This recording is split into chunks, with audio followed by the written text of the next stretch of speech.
peer-reviewed research, they have posted a quote by von Neumann that states that this should occur at all is a miracle.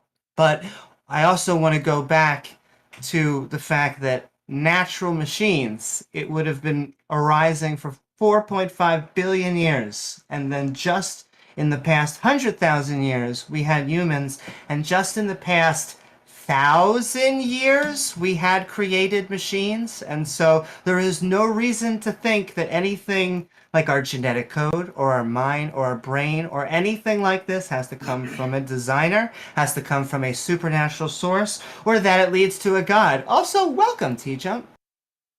Also, it has to be stated that using terms like digital and using terms like analog when you're describing biological processes, this is an abuse of language.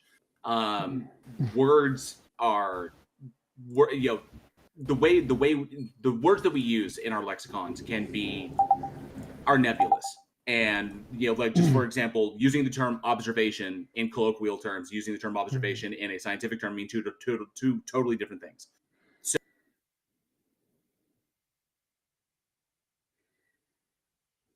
like code, like computer code and genetic code, analogous, you're just abusing language there. So that's incorrect, and you should not do that. Testing. So the other big thing is that, like Amy was pointing out, there's discrepancies there in the quotes that you've put out, but you said so much in that response, and you brought up a bunch of other points. There was one particular thing that I wanted to respond to. What the heck did you say? Other than the watchmaker fallacy that you asserted again. You know what? Someone pick it up, because I got to try and remember. Oh, it was one of the early points that you made. Go ahead, TJump, if you had something to say. Well, I didn't come in for any of his opening, but I can pretty much guess what he normally says. Quotes aren't evidence, so it doesn't matter what quotes you present that say miracle in them, unless they have like an actual proof of what miracles are and what is required for a miracle. The fact that they have an intuition that they think a miracle is required isn't evidence, so it doesn't matter what any quote you provide actually says. You need actual evidence. Quotes are not evidence. Yeah, and the quote sounded like he was just saying, hey, this seems like a miracle. He wasn't saying this is actually a miracle, because there would be a lot that would come with that. Yeah, Taco, I don't think that we need to ask for proofs. What we need is what is the most plausible narrative to explain the phenomena in question. Now, Amy, you said twice. Well, what phenomenon in question are you talking about? About the fact that in life it is instructional assembly or codified complex specified information which directs the making of molecular machines and factories. And that state of affairs, in my understanding, is best explained by the action of an intelligent engineer which conceptualizes in his mind these artifacts and then instantiates both the blueprint and the information transmission system, which then actualizes and instantiates these machines and factories. Tangelo, when our DNA is actually putting in 4 different characters, it is actually making codons. Can I ask you, do you think that it is our genes doing this, or do you think it's God? Well, Amy, you previously talked about the genetic code. Could you, in quick terms, explain what the genetic code is? I would say we have 4 different symbols that we have as letters, and that we are, well, I say we, that our genetics creates words, codons, in 3 different symbols that creates our body. Okay, that is not the correct answer, Amy. The codons, they have an assignment to amino acids, like AUG, for example, is a stop codon. That is the genetic table. What does it? The messenger RNA, which stores, can I finish, please? No, can I finish, please? The messenger RNA stores information through genetic words, which are these codons, and 3 nucleotides, they are assigned to one amino acids. We have 64 different codons, and they are assigned to 20 amino acids. And in a translation, what happens? The messenger RNA goes into the ribosome.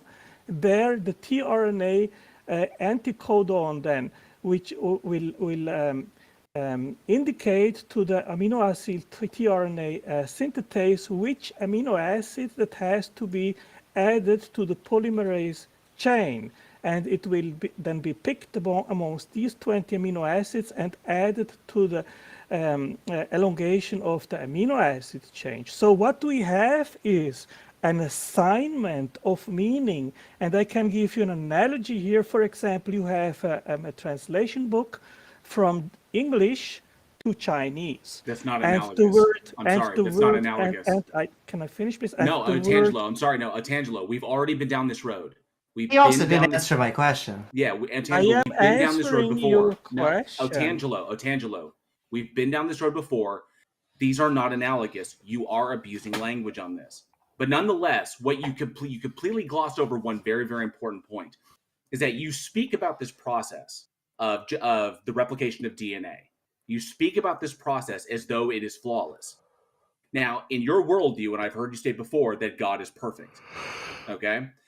And the process of DNA replication is not a perfect process. It is not perfect, and it is not efficient, okay? So the problem is that you're essentially stating that a perfect being can create imperfectly. But because the process of DNA replication does not happen flawlessly every single time. In fact, it fails a grand amount of time. In fact, there are problems all over the place. So how can your perfect being in your worldview create something imperfectly? Yeah, you just hijacked my dialogue with Amy. It wasn't about what you're asking. I was answering to her what actually the function of the genetic code is. So I would like to finish my conversation. You don't need to, because we understand genetics, Otangelo. You do not. This is not. No, you actually don't. You have no clue about genetics. Yes, we do. genetics. Otangelo, this is not the opportunity for you to try and school us. We've been to school. Okay? You have not. You have shown it times and times. Hey, come on. We're not going to insult people. Can I just... Either way, have a conversation or get off the stage. And can I just reiterate? DNA. There are letters. We have A, C, G, T. Those make words in 3-letter combinations and codons. The question I asked was, is it our genes doing this, our biology, or is it God? Well, I think that God instantiated life at the beginning, Amy, and then he actually just left life on its own to self-replicate and to thrive. Now, if you think that God was not necessary, hey, be my guest and explain how assignment of meaning, like a codon like AUG assigned to a stop sign, which indicates to the machinery to stop translation, how that state of affairs of assigning meaning could not come from a mind. What is this meaning that you're talking about? Because you're using this term and no one else uses it. It's not assigning meaning to anything. It's physical. It's not.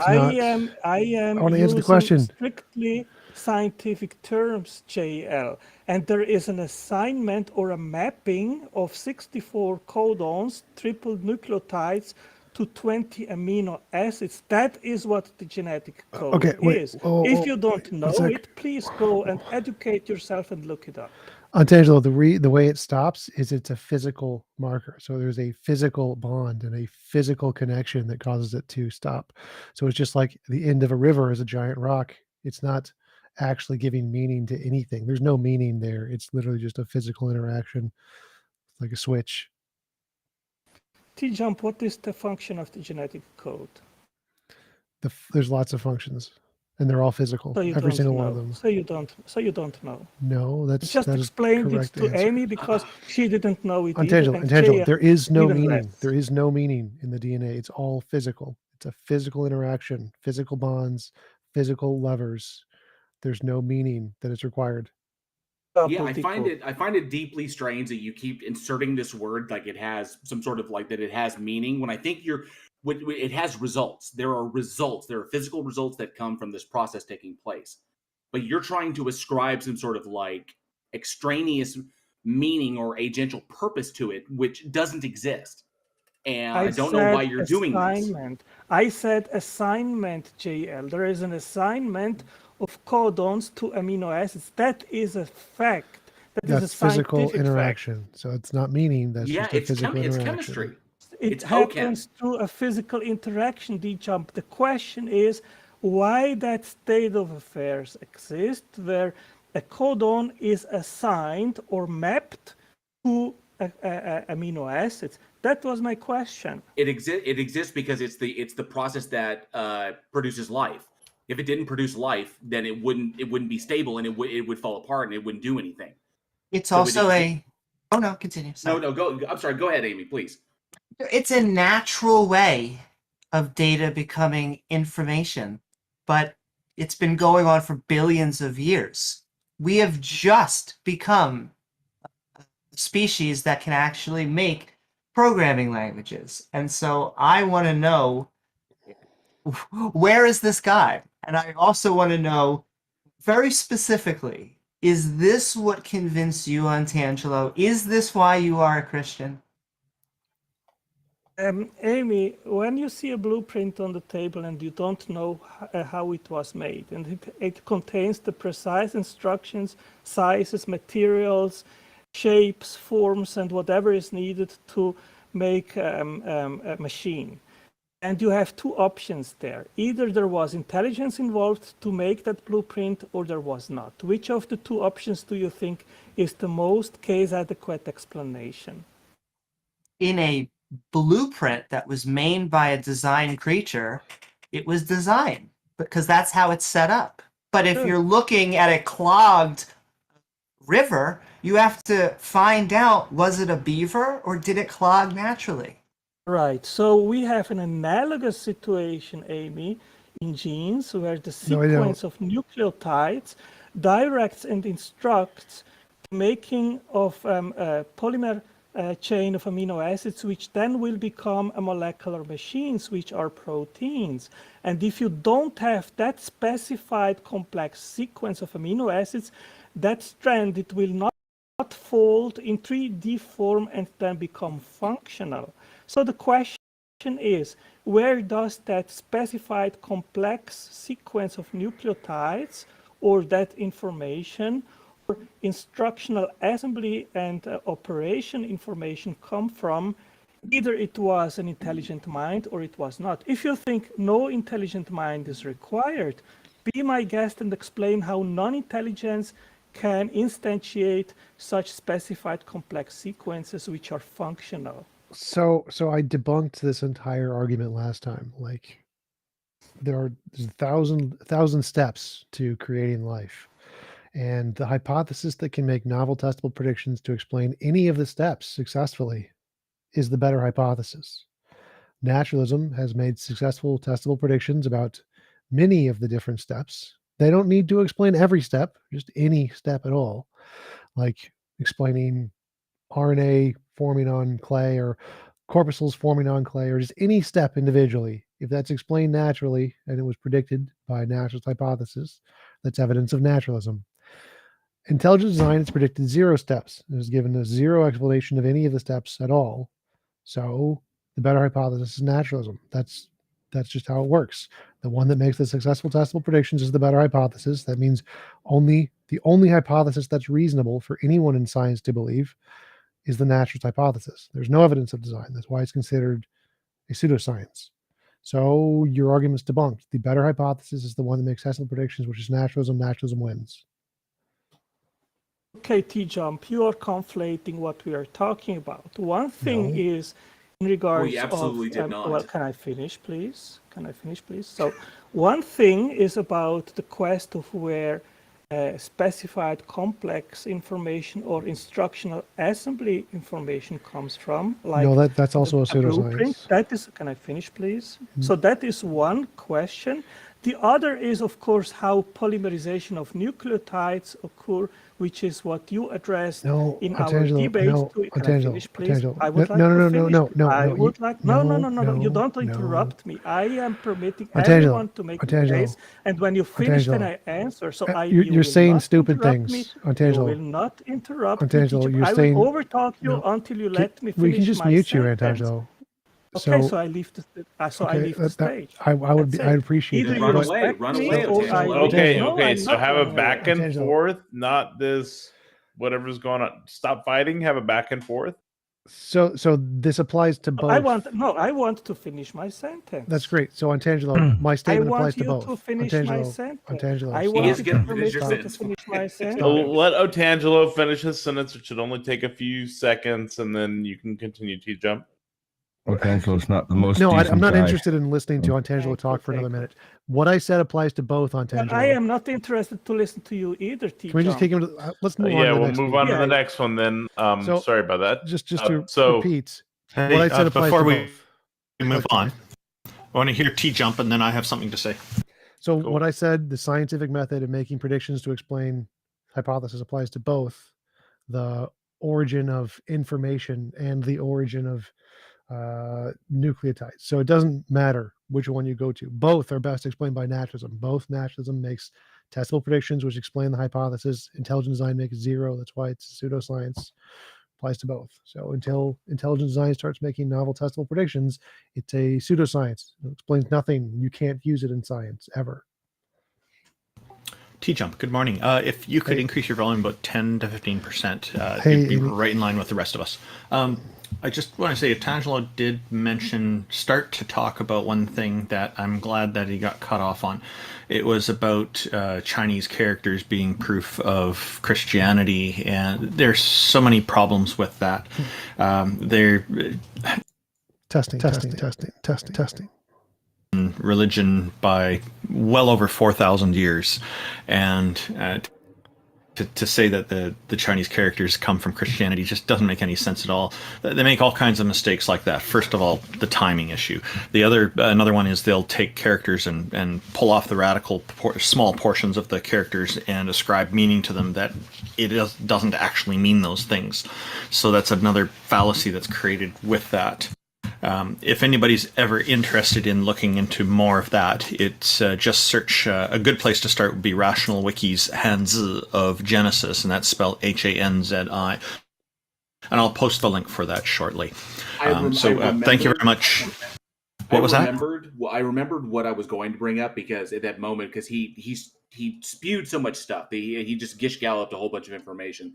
But it was at the very, very beginning when I brought up that Francis Collins and the individual that he was quoting, that they pretty much stated their position that it was a matter of faith, and it was a leap of faith, and that reason and logic do not get you to a God, that you have to be willing to go there, make the emotional appeal, and they recognize its fallaciousness. They do. It's completely emotional. And then I brought up faith, and then he said that there's like a reasonable faith. And Otangelo, I don't know if you're still listening, but I wanted to respond to that, and because that was the biggest problem in everything you said, is that no, there is no such thing as reasonable faith. There is reasonable confidence and there is reasonable trust. And confidence and trust are sliding scales based upon the evidence. You are conflating confidence/trust with faith. Okay? Faith is by definition irrational. It is not based upon evidence that can be collated, quantified, or tested, or or used to make predictions with. That is not how faith works. It is even recognized by early Iron Age philosophers that getting to these concepts requires the jump, because just looking at the world in itself does not get you there, does not get you to where you need to be. So that was the biggest issue there, is that if you rely upon faith, then you have no argument, because you're essentially stating that you have no evidence to support your claim. And that was the whole point, is to present the evidence that you have. And you immediately ended it when you said, it's faith, because there was no such thing as reasonable faith. So that was all I had. Jill Warren, I'm curious, have you by any chance created a video on these distinctions or written an article about it? Testing.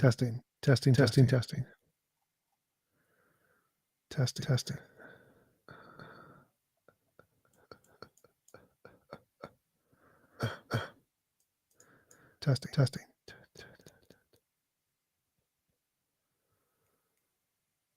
Input sensitive.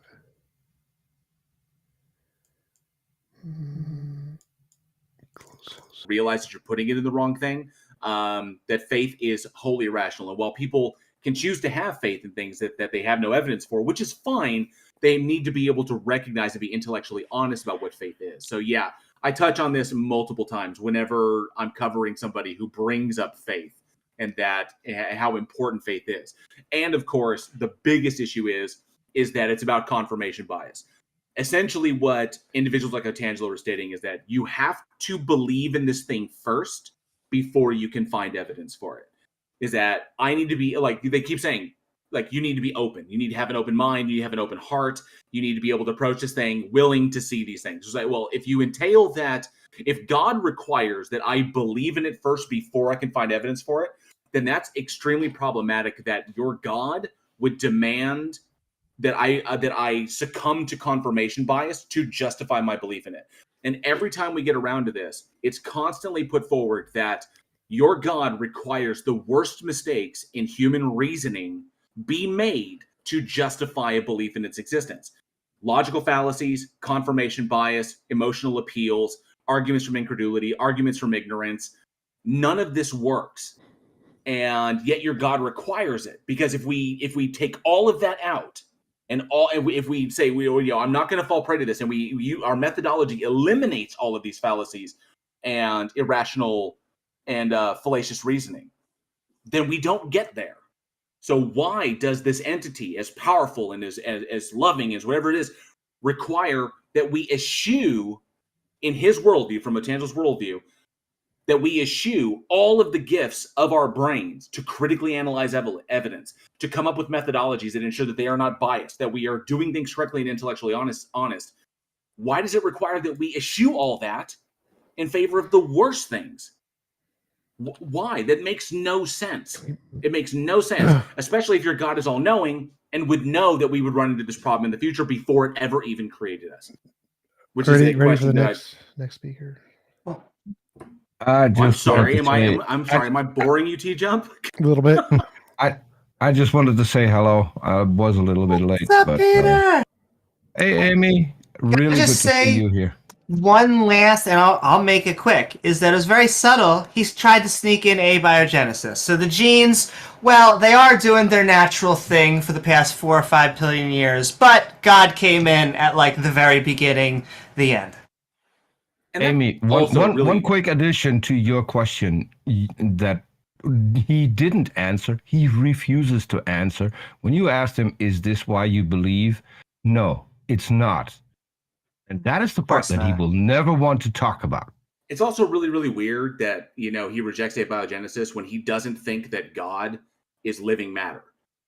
So he thinks that God is some metaphysical brain without a body that exists out there beyond time, space, and reality, and that it created life. Well, technically, abiogenesis is life from non-living matter. So from something, life from non-life. So that technically is abiogenesis, which is weird. And then he says, no, it's not abiogenesis. I reject that.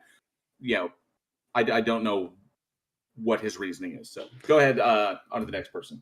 Yeah, I so know, but he won't talk about it. Eutychus. Yeah, Eutychus is kind of related to the last 5 minutes you were talking, J.L. Warren.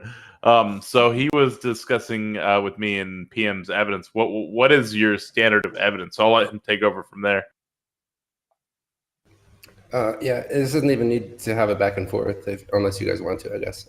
But just to be clear, like, I'm not an apologist. I usually avoid conversations with people arguing in favor of atheism because those conversations tend to go in like an academic philosophical direction, and that's just not a domain I can really speak fluently in. Well, I just want to interject. Can I just interject for a moment here? Just say we're not arguing for atheism. We're addressing the matter of whether a god or a goddess exists being presented here. Sure. I'm just saying that in general, I avoid those kinds of conversations. So I'm not like I'm not an apologist in that sense, right? And I'm not. Okay. I see what you're getting at. No problem. I just wanted to clarify that. Okay. Yeah, so I'm not really like trying to argue a point necessarily here. I'm more interested in like clarifying the framework of a discussion like this. because obviously I still hear questions like, how do you justify what you Go. believe in, or what is the proof that God exists, right? And it feels kind of like a trick question to me, because I have no idea what exactly would qualify as evidence for people.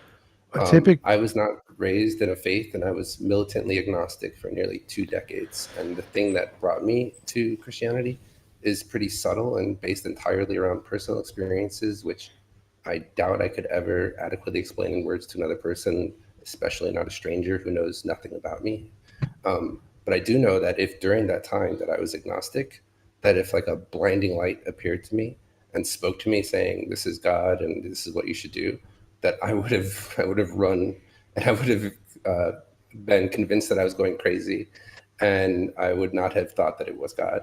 And I would still be very skeptical of any similar experience now, being a Christian. Like that, just automatically I get red flags, and if something like that were to happen. So I'm just wondering what exactly would qualify as evidence to any of you, and how would you be able to recognize it if that evidence were to be presented? The same thing that qualifies as evidence in any scientific field.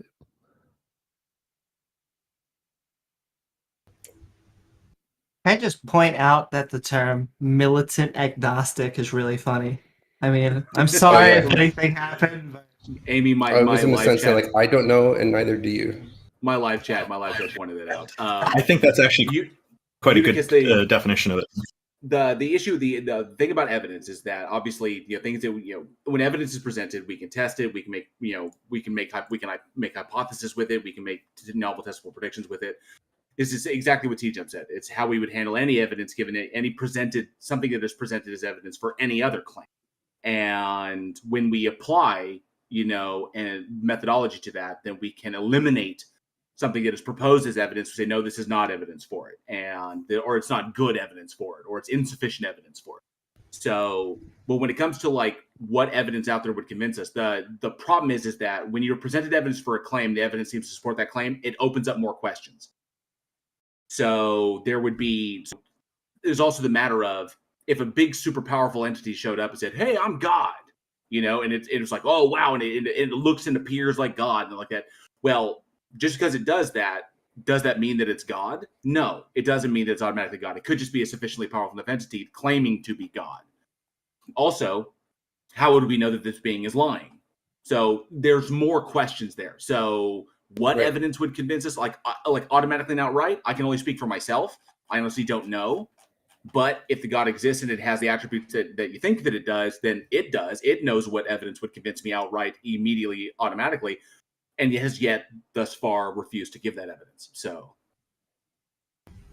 Well, as far as like testing it the same way we test anything else, like I'm presuming here that if that means like that there's some if we discover something that goes against everything we know about the laws of physics or something like that we're just going to assume that we don't know everything yet about physics, and we'll have to wait until we have an answer for this. It's not like there's going to be something that is going to happen that would be like, oh, this is God, because we don't even have a definition for what that is, right, scientifically. What? So if we're just speaking scientifically, like how do you find something you don't have a definition for? Well, novel testable prediction. Well, you can't find something you don't have a definition for, but we do have a definition for God. So how we would find something is you make novel predictions. If God exists, when you die, you're going to meet him at the pearly gates. That would be great evidence. That's when that happens. So making novel predictions about things is pretty easy. The reason Christians haven't is because all the religions who have were falsified. So it's only the religions that don't make novel testable predictions that haven't been falsified. Just to piggyback off what TJumps said, in the Old Testament, God was doing empirically verifiable shit all the time. He was going around kicking butt, taking names, taking nations. And those types of events would be verifiable. And yet, for some reason, as our ability to become more scientifically literate has increased, God's appearances have decreased. Yeah, I guess I'm just curious, like, the example you gave, like after death appearing at the pearly gates, TJump, is something obviously by definition that we could never experience or test in this world while we're alive. And that's kind of like the point I'm getting at here. Well, it doesn't matter. Novel testable predictions don't have to be about this life. If it's novel, just means it's new. Testable prediction just means a thing you expect to happen after some experiment. So if death is your experiment and you expect after death you will have a particular kind of an experience, and that particular kind of experience happens, that's a novel testable prediction. They don't have to happen after death. The only reason that most of the predictions are after death is because that's the only kinds you can't falsify them and then come back and say your religion's been debunked. So that's a problem with Christianity, not a problem with science. So your hypothesis, whatever it is, God, leprechauns, fairies, would need to make novel testable predictions, and then those things would need to be confirmed after an experiment, and that's what would count as evidence. It's just answering your evidence question. Okay, that's fair. Thank you. Any other questions, or is that sufficient?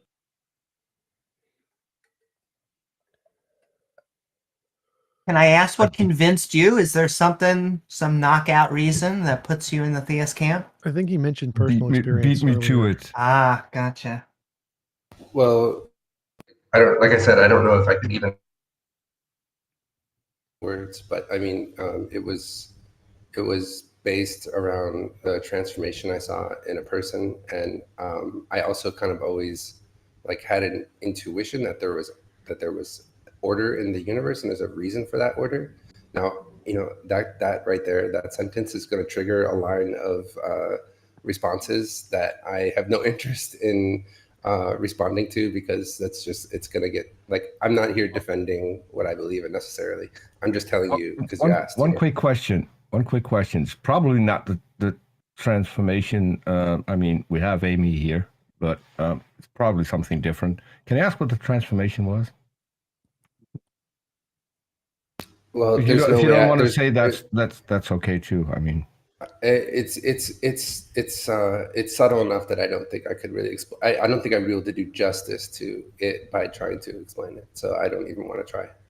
Well, Out of curiosity, before you bounce, but you recognize I mean, as long as if you can recognize the irrationality of that, as far as being intellectually honest, if you can recognize it, then that's cool.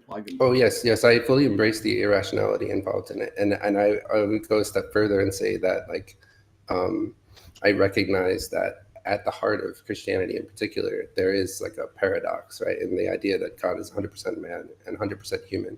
That's something that does not align with what we know of as logic, right? And I'm comfortable with that. Yes.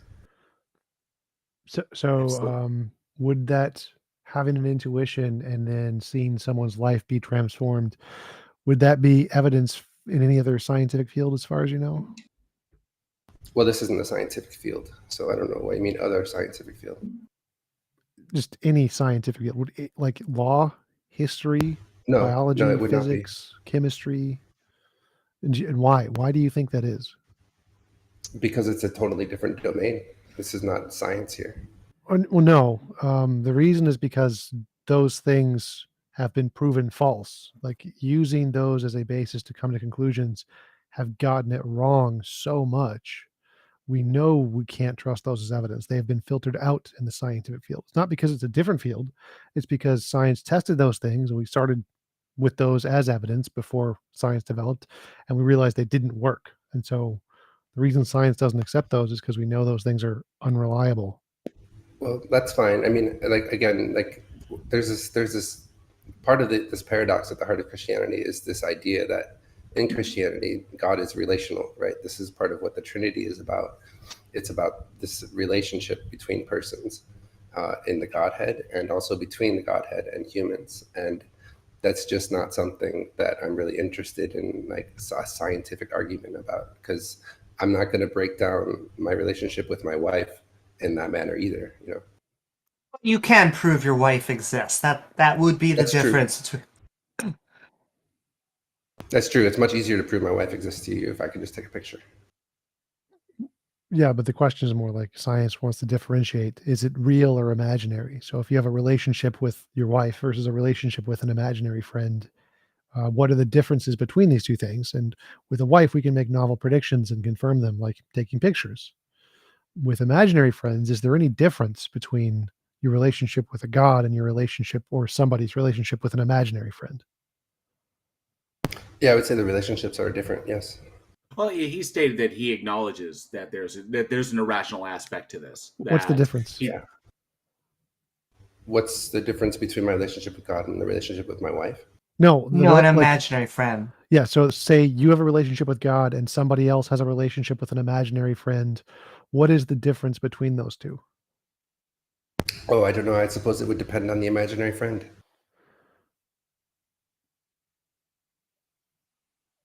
I don't go down hypotheticals that much because I can't get in another person's mind. Can I ask, you said that you kind of leaned in towards the irrational. Yeah. I mean, why?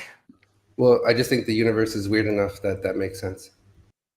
He can. He's allowed to do that as long as he's being intellectually honest and he can acknowledge it. I would say that would be the biggest point. Is the minute when you begin saying that your irrational things are completely rational and that you have justification for them. But from my perspective, you acknowledge it's irrational. There is nothing more than a personal justification, whether whatever it fulfills for you, whether it's psychological or of some sort of physiological utility for you. That's fine. That's great. But you acknowledge this, and that's fine. As long as you can be intellectually honest about it. That's the important thing, that we can have an intellectually honest conversation regarding it. You recognize the disparity, and that's okay for you. Mm-hmm. Yeah, I think there's actually like a real danger when people try to make their idea of what God is align with what their sense of a logical order is. I think that's where a lot of the dangerous stuff comes in.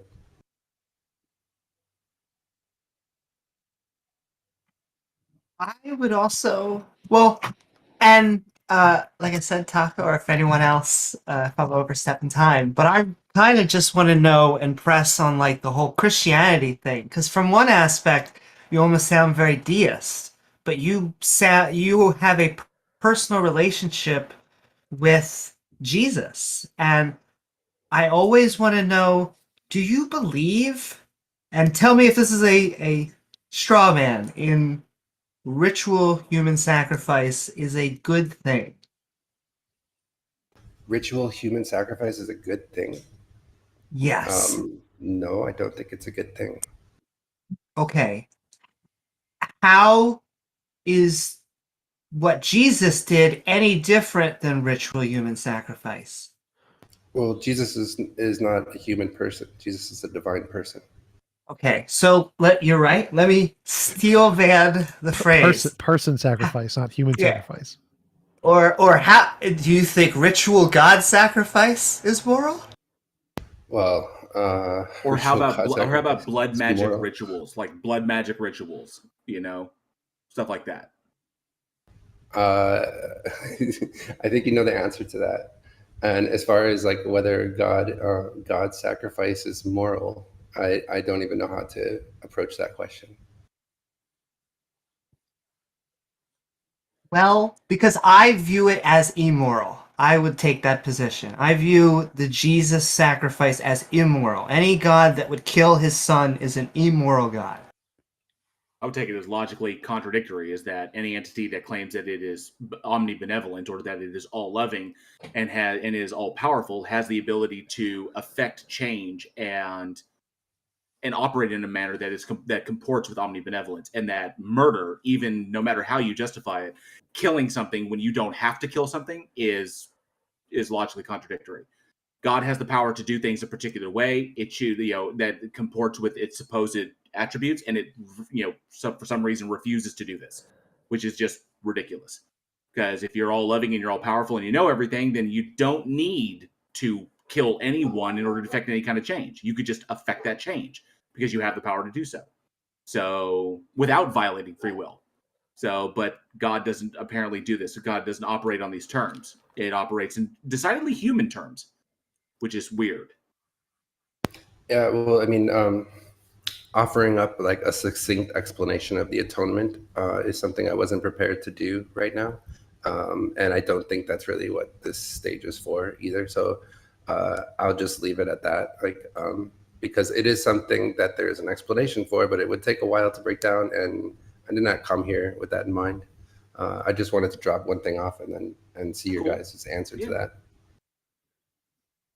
Well, thank you. Perhaps we could go through that in a future stage. If you find that things are quiet, feel free to join us again. Sure. Pleasure. Thank you. Send in love. Thank you for coming up. So this next one is kind of interesting. Does anybody have anything they want to say about that one? No, I think pretty much got to a good place there. He recognizes he's intellectually honest about his position. I can't really complain about that. He recognizes what it is, and as long as he recognizes the reality of it, there's always the opportunity for change or the opportunity for growth. So I got to give him that. So this next one is Call Me Need. They were telling me that there has to be a god or paranormal or something. They're not quite sure what. They're an atheist, so that's an interesting position. So I figured we'd let them talk. What's going on? Yeah, so I'm trying to say here that what do you guys mean by guys convince us that a God exists? I can convince you that there's someone or something at least that has a hand in a lot of things in this world. A lot of things that can never make sense. A lot of things like science and scientists can never explain. Paranormal activities, extremely weird coincidences. We have to believe that there has to be something or someone who controls and has an effect on this world that we can't see or directly feel. It's just like signs and things everywhere. And there has to be something, You did ask a question, and so I guess kind of what we're looking for in a deity is something that would be a superhuman being or supernatural being or spirit of some sort that has some kind of power over nature and human fortunes, like a deity. The latitude of the pyramids of Giza match the same exact speed of light. How can you explain that? Say that again. Can you say that The again? latitude of the pyramids of Giza, they match the exact speed of light. The What? latitude of the pyramids of Giza match the speed of light? Yeah, the exact speed of light. You can Google that. So the pyramids were built with a system of measurement, as I understand, that pretty Yeah, the well pyramids matches metric. themselves are just a miracle. No, it doesn't. So I just looked it up. The latitude of the pyramids of Giza are the last three digits are wrong, so they're not. It doesn't It's match. the speed of light. 29.9. I can send the pictures. No, I'm I'll send them for you literally guys. looking at it right now. So the last three Yeah, digits me are too. wrong. I'm So the looking speed at of them light, too. the speed of light is 299,792,458.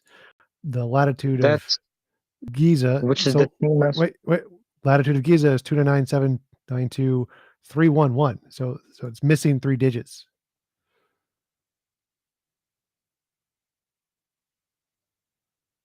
yeah, because they're extra digits. Yeah, so it's not. It If it's a doesn't. miracle, it should be precise, right? They're extra But digits. the latitude is just So I don't know how to explain that. the It's just latitude 299,792. it can't be more than that. You understand me? Stop. The latitude 299,792 goes the entire way around the world. So there's literally thousands of miles of things that all match that latitude. Like just Google latitude 299. I don't Find understand other what that buildings. means. There are tens of thousands of buildings that all have the exact same latitude. Yeah, but why the pyramids? Isn't that a coincidence?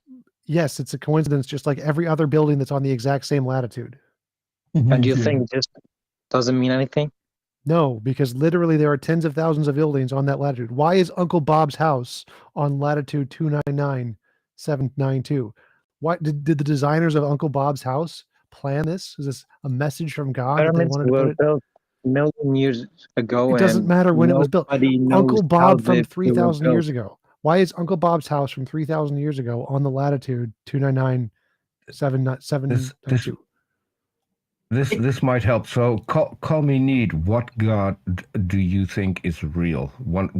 Which of the Egyptian gods is I real? was born in a Muslim environment, and I grew up as a Muslim, but not anymore. Honestly, Mhm. a lot of things just don't make sense.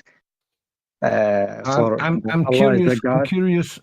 I'm curious to which Egyptian god do you think is real, or all of them real? I don't think that there is an Egyptian God. I don't think there is a God. I'm not certain So- about that. Well, I that's a believe different that there topic. has to be something.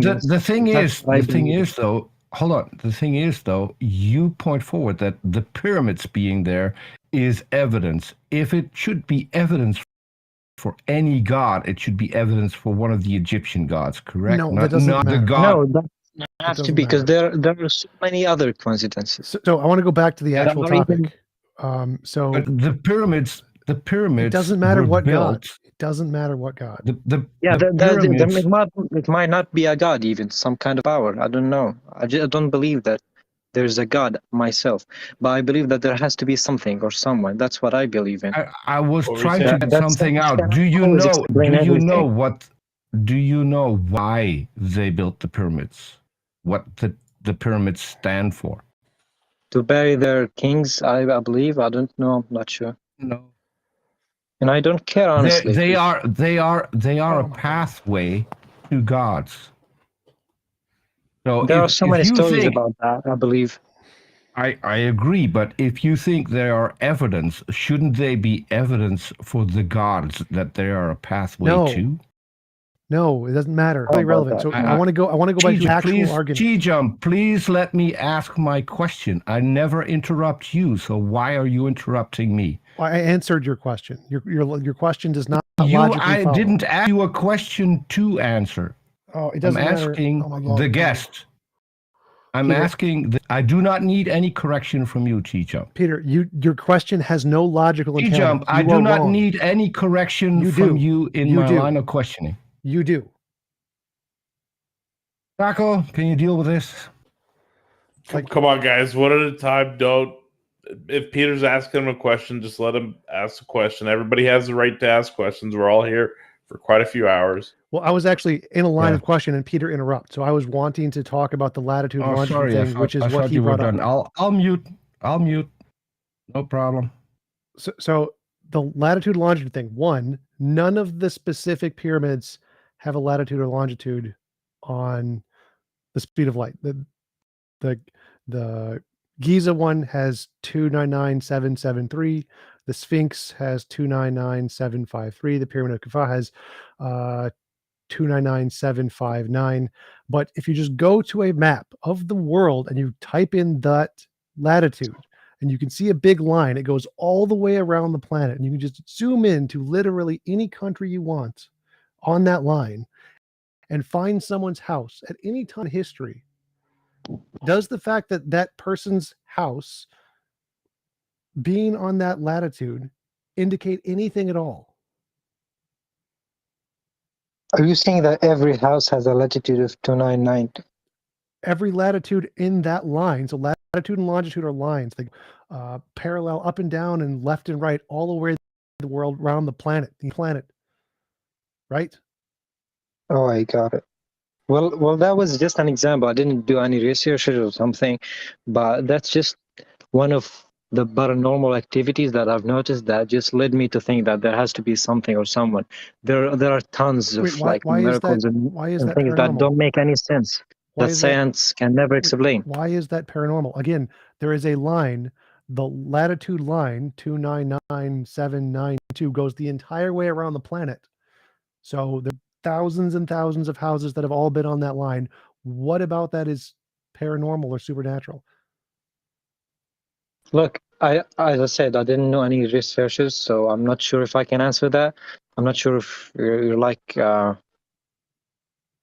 I'm sure that there are tons of those things that you can't just explain. If this one is wrong, there are so many others that are just. I think I can answer that. What it sounds like you're telling us is something really cool happens with something else that's really cool.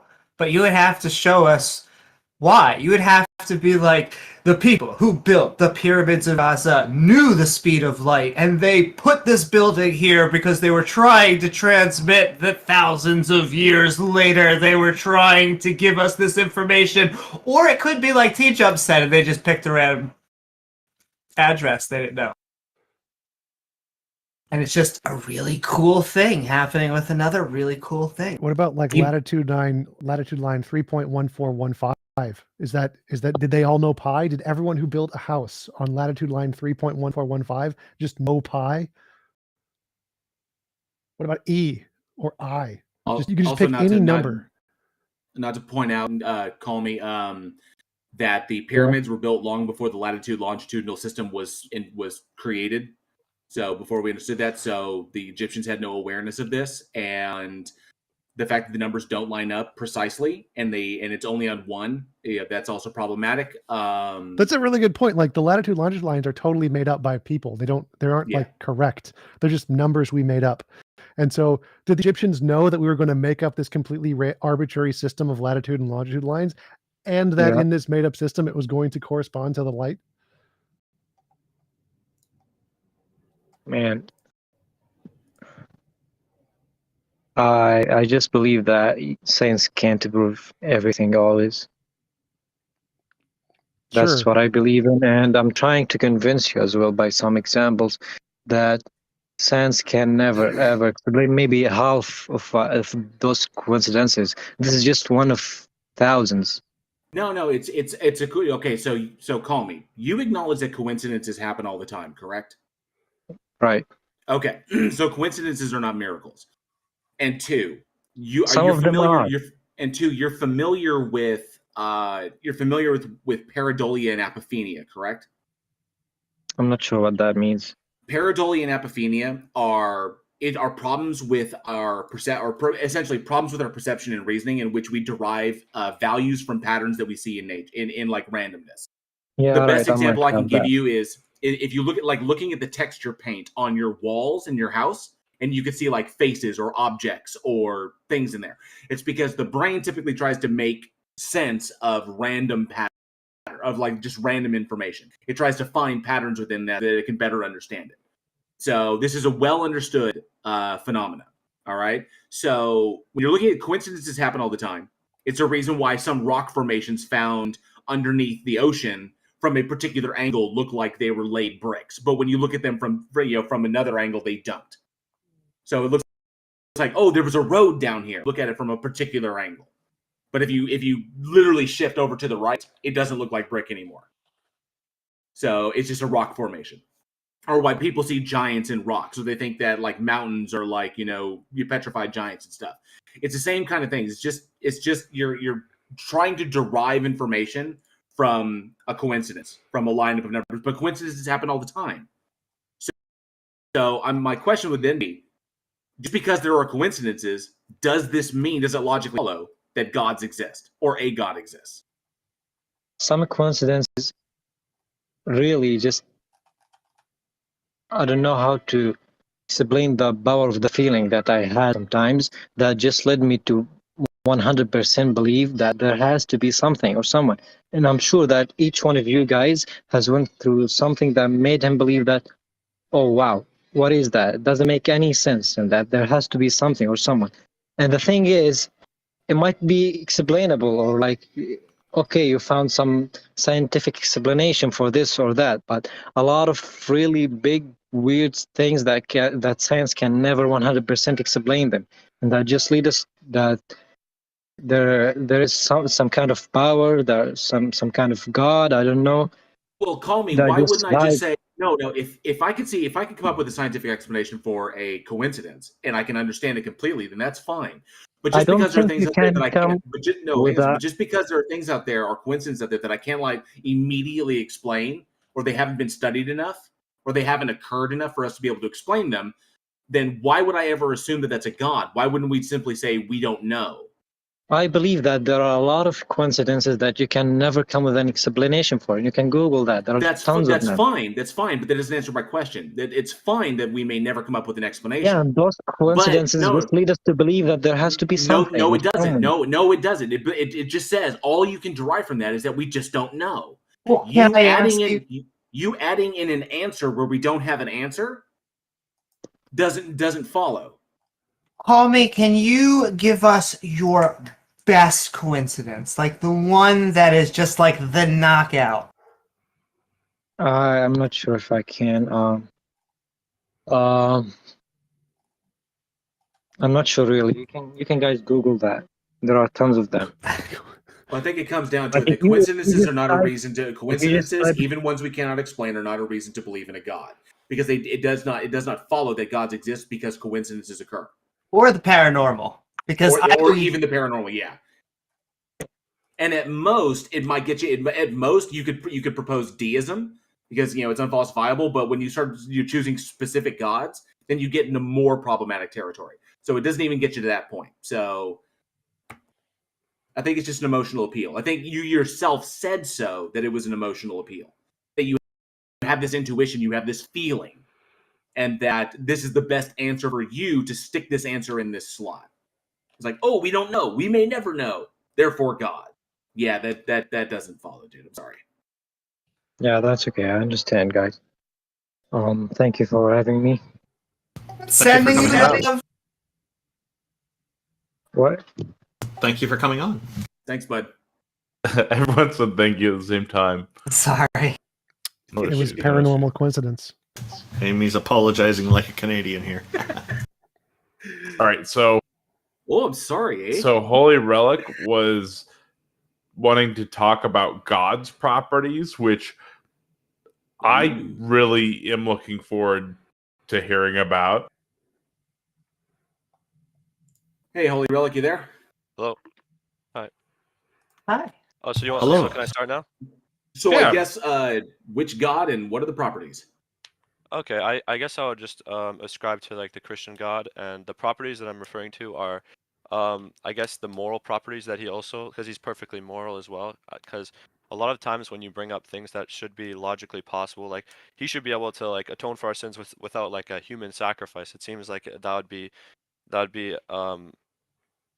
didn't make much sense to much people, but I think that the only thing I'm going to say, and I'll leave it at this, is that there is a moral property and I guess a moral world to the way things are done, so that God can't do everything, and I think that he does have limitations by definition, and because he has to abide by a moral framework. For instance, like he couldn't do an immoral thing, for instance. So if it would be immoral for him to, I guess, forgive sins in a way that wasn't sacrificing his son, then he couldn't do that. Well, are you stating implicitly that God is morally perfect? Yes. Then how So can that- okay? So, but there's a logical contradiction there because if a morally perfect being would not be able to create beings that are morally imperfect or beings that are capable of being corrupted, Why do you think that? because that's the attribute of perfection.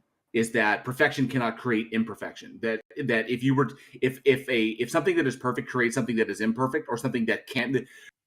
When something is corruptible, it is not perfect. That means there's a flaw in it.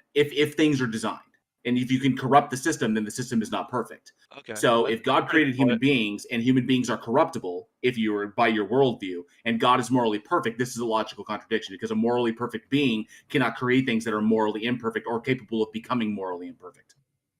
I actually understand where you're coming from. That's a really good point, but I just don't see personally how that follows, because I think that in order to be morally perfect, you have to be a god, and I think that the fact I guess I would have to just go to the common like free will type thing, right? I don't think that creating free I think the alternative would be like us being like the wind, not having any choice, not like anything. I think this is also a little bit beyond our understanding. To like in order to be able to conceptualize like what a human that would be like that would have free will but also be perfect at the same time, it just doesn't seem like it fits for me. I Do don't you know. mind if I ask you just a few questions on that perfect Okay. concept? Yep.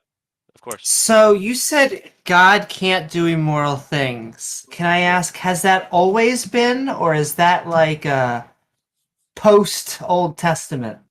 I guess it would be since I guess yeah, it would be all the time. It would be an ever present. Like he's outside of time actually, but yeah, it'd be like at every given moment, Cool. I guess. So let's just take that down then and go to Yep. Noah. All right. Okay. God decides Sorry. to drown. No, I mean everybody, basically everybody, right? There's a single family, but if this was a horror film, it would be everybody. So Isn't how do that I justify immoral? that? Well, I guess I would have to know all the surrounding circumstances. Like, it's supposed to be described in the Bible. Well, there's like two implicit assumptions here. Like one of them would be that God killing anyone would be a bad thing necessarily, which I don't Yeah. agree with. Um, another thing would be the circumstances in which he chose to like make that decision would be like unjustified. For instance, like I think that you can play the game both ways. Like if someone, because like the idea was at the time like a lot of the people were very immoral and they were like going away from God's I guess covenant. But What about the babies? There are a bunch of wait, babies. can I finish this point? Can I finish this point and then we can go on to the babies? Sure. So I think that if so let's say someone was violating God's covenant or whatever, and they were killing people, they were killing hundreds of thousands of people, right? And then I feel like you have like this type of inner something inside of you that says like he shouldn't be allowing this guy to be continuing living just committing this much evil. God should have been able to stop this person killing hundreds of thousands. So I feel like you can play the game both ways. Like if the society at this point was evil to the extent where like it was pretty much beyond repair and he wanted to cleanse the earth in that way so that there would be possibility of virtuousness and I guess his will being fulfilled in the long term, then he would do that as a morally perfect and all-knowing agent. I don't know if that answers your question sufficiently. So I have another question or two, but it's leading where T-Jump is, so I think I'm going to hand it off to him. So was it moral for God to drown the babies? Were the babies killing anybody? Did the babies do anything immoral there? Okay. So that's a really good question. I like that question too because that also goes into like another point where they talk about like how what was it, the Passover where God killed the firstborns of the like the Egyptians, right? And like as a punishment for like the Egyptians not letting his people go. Yeah, and he And sent the bears to kill the yeah, 40 kids, and he killed yeah, Jacob's exactly. daughter. He's killed lots of children. That's those are all really good questions, and I can't pretend that I can corroborate every single one of them, or even sufficiently one of them. But I guess the way I would view something like that is that I guess that just because I don't necessarily understand the mechanism on why that would be like morally permissible, I would just have to plead that this would be I think what you're getting at, this would be like an undercutting argument for God. Like I don't think this is a defeater for him because you could always plead the fact that it sounds like a cop out, but you always plead the fact that there's some like unknown circumstance or unknown something in the moral realm that we can't see that that would justify such a thing since we have imperfect knowledge. But like I think the whole point, I think this is just like not getting to the heart of the issue because all of these arguments you're speaking of are kind of like undercutting defeaters and not just like complete. Well, the knockout big argument. the big defeater on this is that you've stated that God is morally perfect. God has always been morally perfect and always will be. The problem is that you also gave other attributes there. You said God is all powerful, that essentially God can perform any action that is logically contradictory, and that God is all knowing, that God possesses all true propositions. So the issue there is that the question then becomes, could God have performed any of these actions in a different way to affect the exact same change without resulting in mass death and destruction? I think any answer we could produce is based on imperfect knowledge. Therefore, it's No. The answer is yes, because it's omnipotent, so we can do it. If I can look at a situation, say that there's a bunch of evil people all over the place, right? And I need to come up with a solution for this. So one of the solutions in my omnipotent repertoire is drown the planet and everything on it. So that's one option I have in the infinite span of options that I have because I am all powerful. So if I am also morally perfect, then I can come up with, I as a human being can come up with a more morally justifiable response to sinful people everywhere than drowning the planet. So if I can come up with it and I'm just a human being, then you can guarantee that God can come up with it. And God already did. In its omniscience, God already knew the more morally perfect action. So that is a violation. If there is a more moral option and God did not use that, then God is not morally perfect. Okay. I can understand why you would think that. But I would just have to say that what solution, if you, let's say, for instance, like this is just an example. Let's say that 98% of the world was very hedonistic and very evil, and they were all killing each other constantly, raping whatever else, whatever. What would be your solution to something like that? Let's just say. Can I answer that? Can I answer? Yeah, go for it, Amy. Go for it. I had one ready to go, but go for it. Oh, I want Holy Relic to play a game, which is trademark Pine Creek. But Holy Relic, would you like to play Poof or Drown? It's a fantastic game.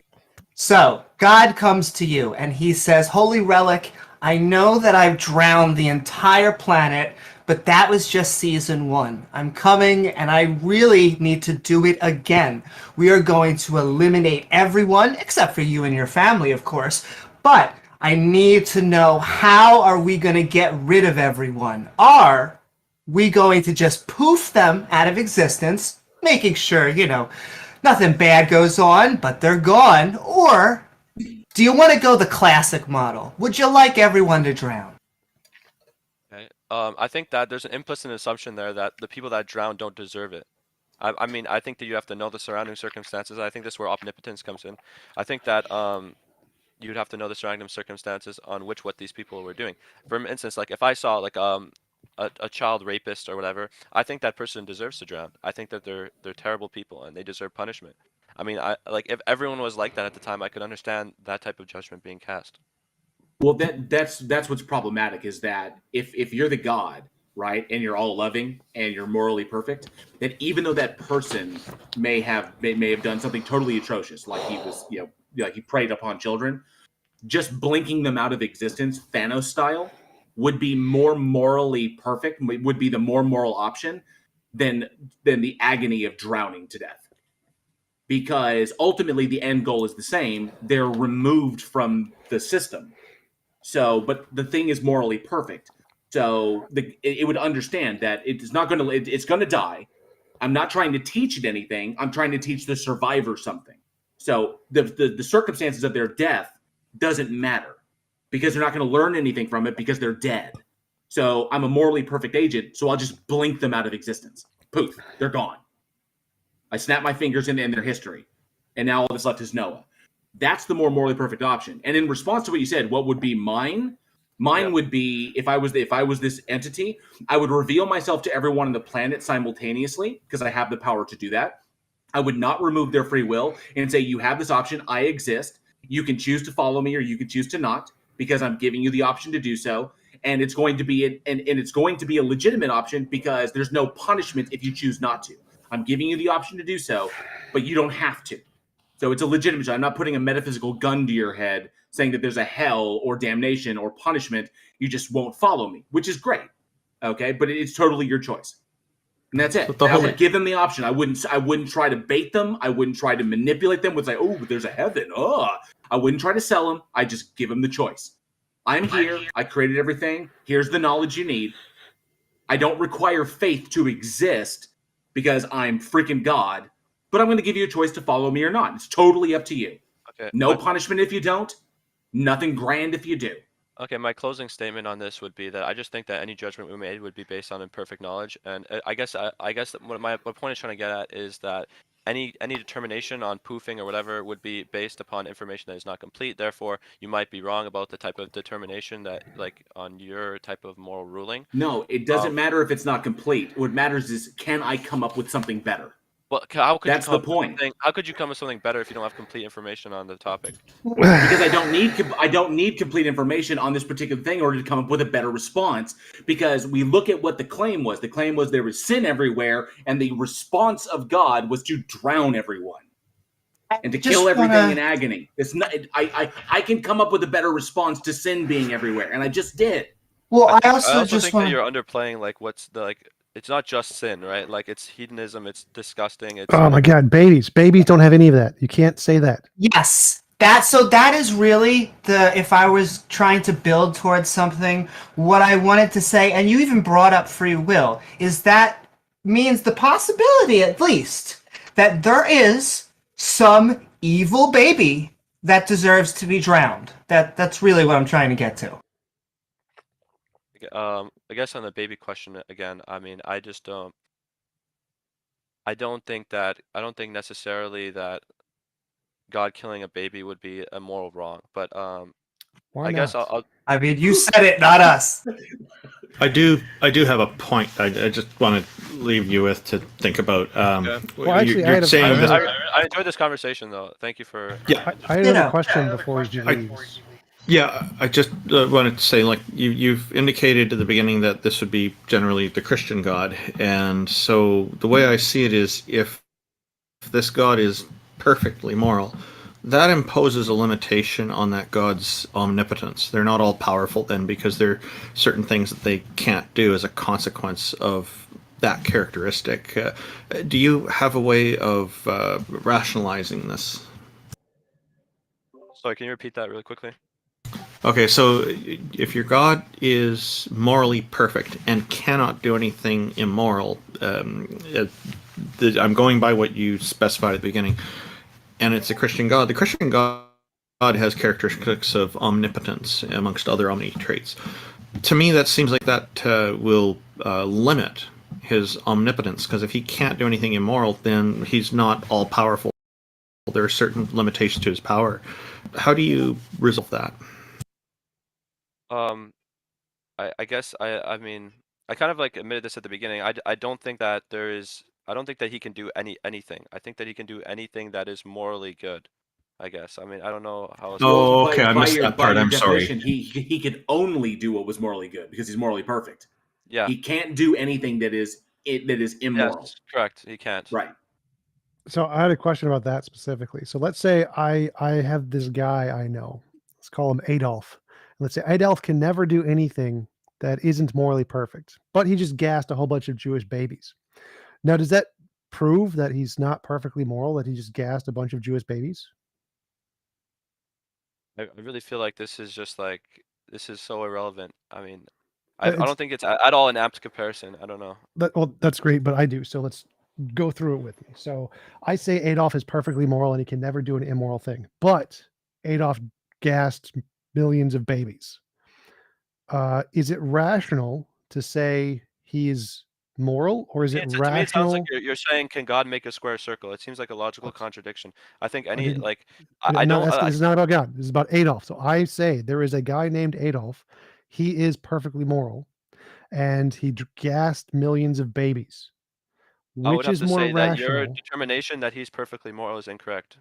That's great. Why would that be the more rational conclusion?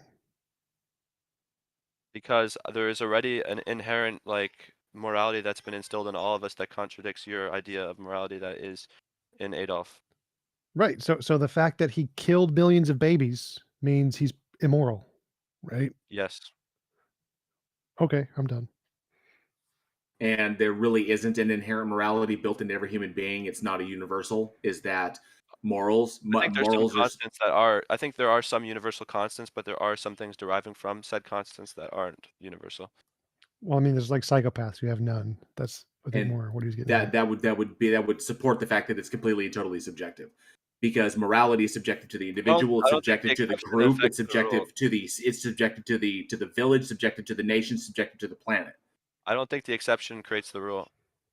I mean, I don't know. Well, But if you it's can't say go ahead, TJ, universal sorry. and exception are mutually exclusive. Okay. I understand what you're saying. Yeah, that makes sense. Yeah, I don't know how to respond to that. So ultimately, the attributes that you give to this god result in logical contradictions. Okay. That makes sense. Okay. Thanks for coming Since on. logical Next contradictions speech. cannot exist, the god does not exist. Yeah, I mean, I wouldn't be so like quick to make that determination based on like I can understand why you would make it, and I don't blame you for it, but I just think that there's there's other factors personally for me that I wouldn't go to that conclusion. Would that not be an emotional appeal? It would be an emotional appeal, slightly, but it'd also be like an appeal based on like my limited knowledge and understanding that any like judgment I make is incomplete at the end of the day, even if something seems to be the case. But well, think about the statement you just made. I don't know everything, therefore God. No, I didn't. I think that it's most probable for God to exist. I guess I didn't go over this, but I don't assert that it's. I don't assert that this means that God exists. I think that is just the most rational thing that makes most sense given the information I'm presented with. Okay, so the most rational explanation in the evidence you presented is a logical contradiction. That doesn't make sense. No, I think that you see it as a logical contradiction, but I see it as a lack of my No, knowledge when it comes to No, it is a logical contradiction. These are logical. This is A does not equal A, or A does not equal not A. It's the identity of this thing is this, and you're saying that not A, that the and the antithesis to its identity is still a logical possibility. It doesn't work that way. You're simplifying it down to A and not A, which would make sense in that case. But when it Well, comes down to killing people and the surrounding circumstances we're in, I think that I guess the last thing I'll say before I leave here, like for instance, if they were all, I guess, like I don't know, they were all child rapists. Okay, I don't think that God drowning all of them would be a bad thing. I don't think that would be Okay, bad. well, I mean, then you have to reconcile one very, very simple thing. Yeah. If God's end goal is for everyone to believe in it and accept it and have a relationship with it, Yeah. and God in its omniscience would know that this would be a stumbling block in the future before it created anything, because it has infallible knowledge of all true propositions. It is a true proposition that what you have presented is a logical contradiction, is a stumbling block for anyone accepting God and having a relationship with this apparent moral monster. God would know this and still yet chose to act in the fashion it did when it could have acted in a different fashion to elicit a different response. Why did your God act in a logically contradictory fashion? I think that he acted in a seemingly logically contradictory fashion because No. If God's end goal is for all of us to accept it and have a relationship with it, and it would know that particular actions. I think there's other mechanisms. No. Holy relic. If God in its omniscience wants to have a relationship with everyone and wants everyone to accept it and believe in it, but God would also know infallibly that in the future, its actions would be seen as immoral, which would create a logical contradiction, which would justify people not accepting it, not believing in it. Why does God's actions directly contradict its end goal? What it wants. Another thing is, I don't think that not knowing one thing about it, I don't have an answer for that. You're right. I don't have an answer for that. But just like you don't have an answer for the beginning of the universe, I don't have an answer. Sure, I do. So how did the You didn't ask that. This hasn't been the conversation about cosmology. No, so what I'm saying is that yeah, there's limit to like my knowledge. Like if you're asking me that specific question, I don't know the answer to that. But I think there's also a limit to your knowledge and your worldview. Yes. As you know, as a result of like, Gödel's incompleteness theorem or, the halting problem, there's information out there that we will never possess and that we can never have. Sure, I acknowledge this. It doesn't mean that it doesn't follow that a God exists. Which is why I said earlier, I summed up your entire position. I don't know everything, therefore God. That's not why I believe in God. I'm just talking about a specific like sub-argument on his sub-argument on his properties, right? That's not my like my logic behind why I believe in God. This is just a discussion about something I thought maybe I'd have some knowledge on. What? Why do you believe in God then? Because we're trying to be convinced here, right? Yeah, I'm sorry about that. But I wanted just to talk about that specifically because the topic that was brought up. Because you want an argument specifically for God, I'm sorry I brought that up if that wasn't relevant to this discussion. It's like something presented that doesn't require fallacies to. No, I just wanted to discuss. I wanted to discuss this part of theology. I didn't necessarily want to convince you, so I guess that's my fault. Well, and that's fine to at least try and convince us of an argument, but I still would love to know, is there something, what convinces you to wake up every day and think that Jesus is your Lord and Savior? I think it's very, very much an intuition. Emotional appeal. Yeah, I don't think all emotional appeals are built equal, but yeah, I'd say so. No, they're not all built equal, but they are all fallacious. Okay, I got you. Another thing, just one thing I'll bring up really quickly. Do you think that all of the historical evidence for his resurrection is bollocks? I'm sure you do, right? So there is no historical evidence for the resurrection. Okay, so can you walk me through some of that? Some of the nothing. Yeah, some of the nothing. Like some of the claims, like for instance, the empty tomb. Do you know about that? Do you have a historian that makes claims about Jesus' resurrection? Because I'd love to hear Yeah, a the only story. historian that says something about that. The That'd be only interesting. the only story about it is in the Bible, and you can't use the source of the claim to prove the claim. Well, so more specifically, It's also history like and other- law don't accept testimony for things that have no empirical basis. So miracles, magic, mythical creatures, paranormal, supernatural, UFOs, none of those are supportable by historical testimony. There's no historical document that we accept any of those things in any of them. So like Pliny the Younger, Pliny the Elder, they wrote about the origin of Rome and how Rome was founded by Romulus and Remus and they were raised by a wolf. No historian accepts that. It's in a historical document from an actual historian of the time period, but we don't accept it as true. So history as a field is not allowed to accept any miracles, magic, mythical creatures, paranormal, supernatural, UFOs based on testimony. You'd need some kind of actual empirical evidence that those things are actually possible before historical testimony counts as evidence for any of those things.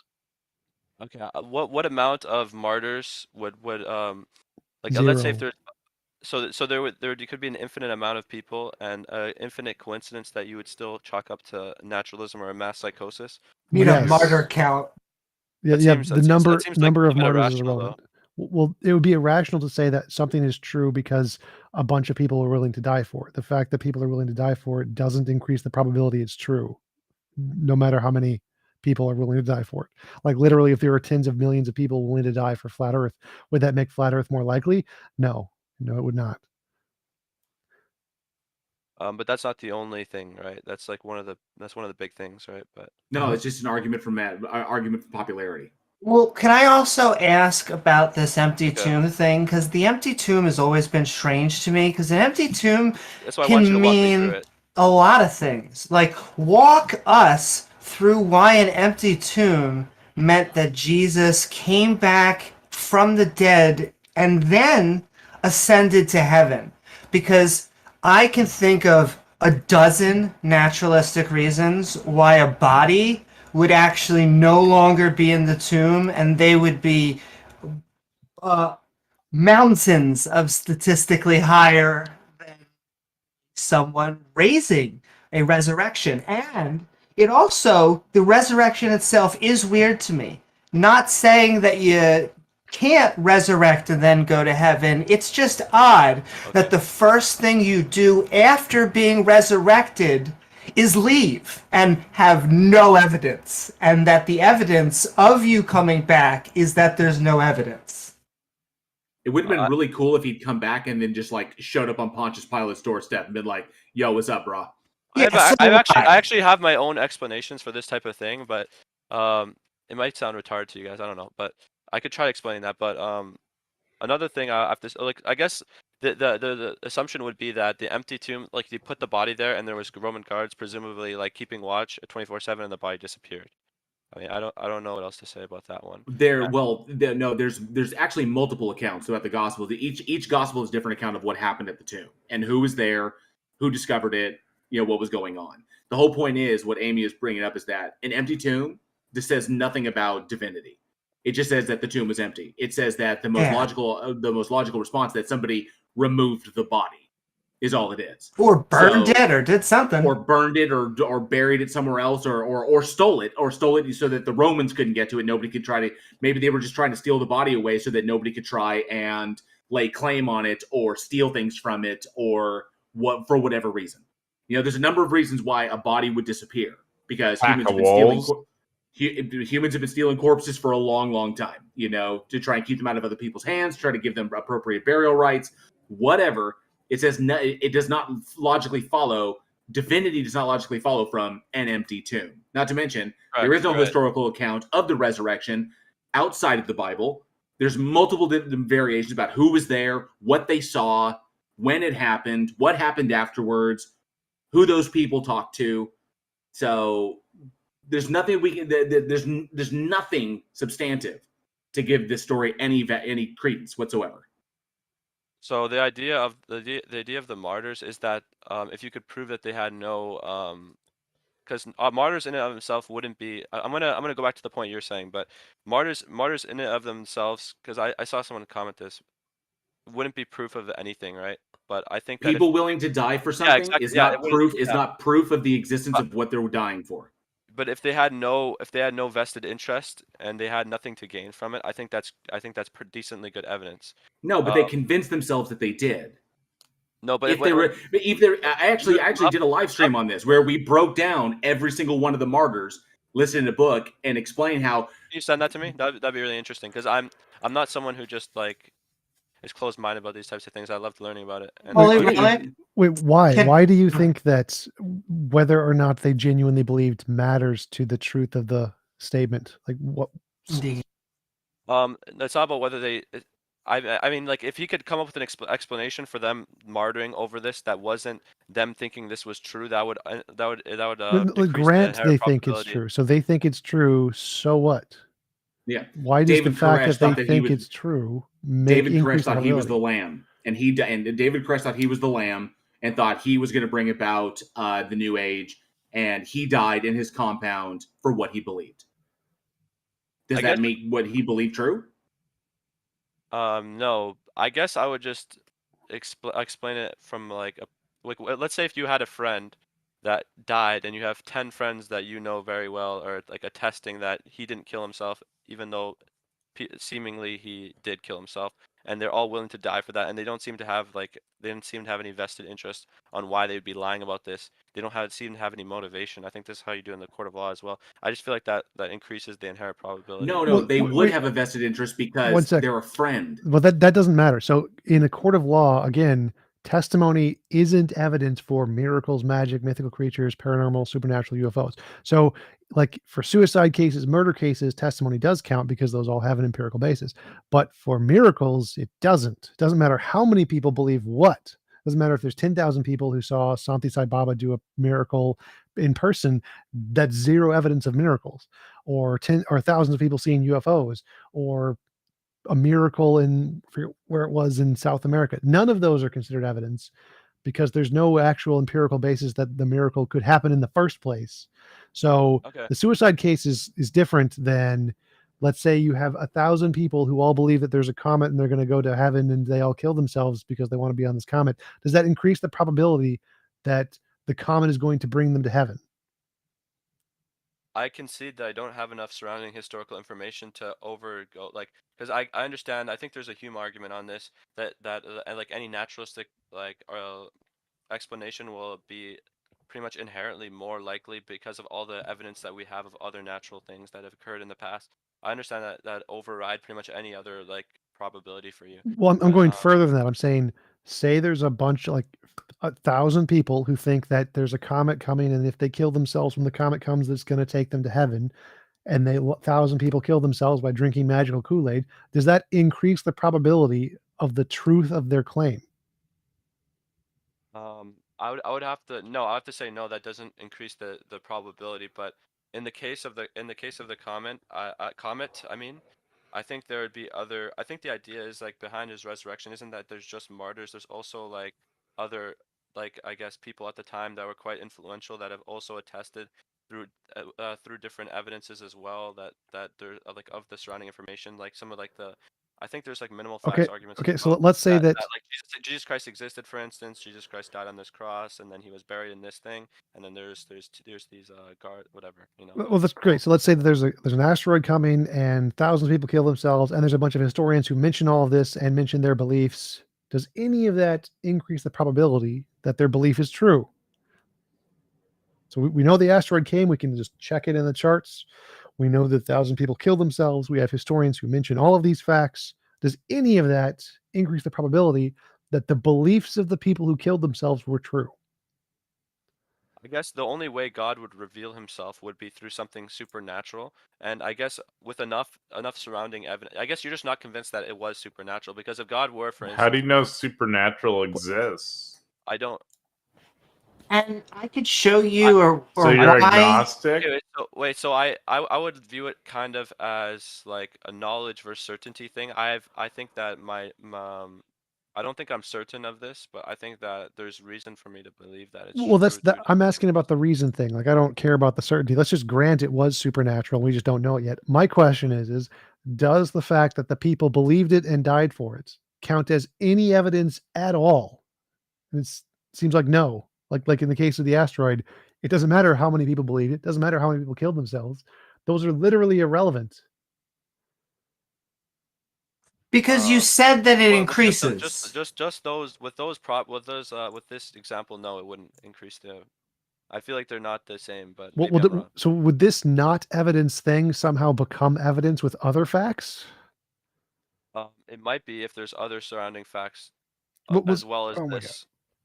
So I think that if there's like other other things, evidence, there's other things that other count as evidence on evidence. top of martyrs. Okay, so But so the let's martyrs go have back. been the martyrs Go have been back. discredited. Go back. So martyrs, the martyrs of the asteroid count as zero evidence. They are zero reason to believe this is true. But you're saying if we add in other things, that zero somehow becomes more than zero? It's a cumulative case, I think. Well, okay, so the zero becomes it's a zero. So if you add zero, it doesn't matter how many times you add zero, it's still zero. So my question is, No, I don't think so, because I think that like, for instance, that if you already have something like, let's say you have something extremely unlikely, like a 1 in 1 billion chance of this being a natural event, right, or something like that. Like it's a low chance, but then something crazy, some crazy piece of evidence brings you up to 50% evidence. I think that can be like since the zero would be still. I don't think it's zero. I think that it's like a very small amount. That's what I'm trying to say. Very, very like minuscule amount. And that I wanted to ask, Very you minuscule. I said don't that think it it's zero. increases with every martyr. I wanted to know I think it's a how very small much amount. does it increase with every martyr? And if I'm trying to buy martyrs, how many would it take to get to 100%? That's like a really hyper intellectual. Like I don't know. Like I can't give you a number. But well, can I ask, how convinced are you that Jesus Christ is your Lord and Savior? I would put it above 50%. Ooh, interesting. About 50. That is fairly agnostic. how many martyrs does it take to get to 1%? Like that's like a hyper. I feel like there's other surrounding factors too. Like that just accounts for a very small percent. I don't know. Like I can't give you an answer to that.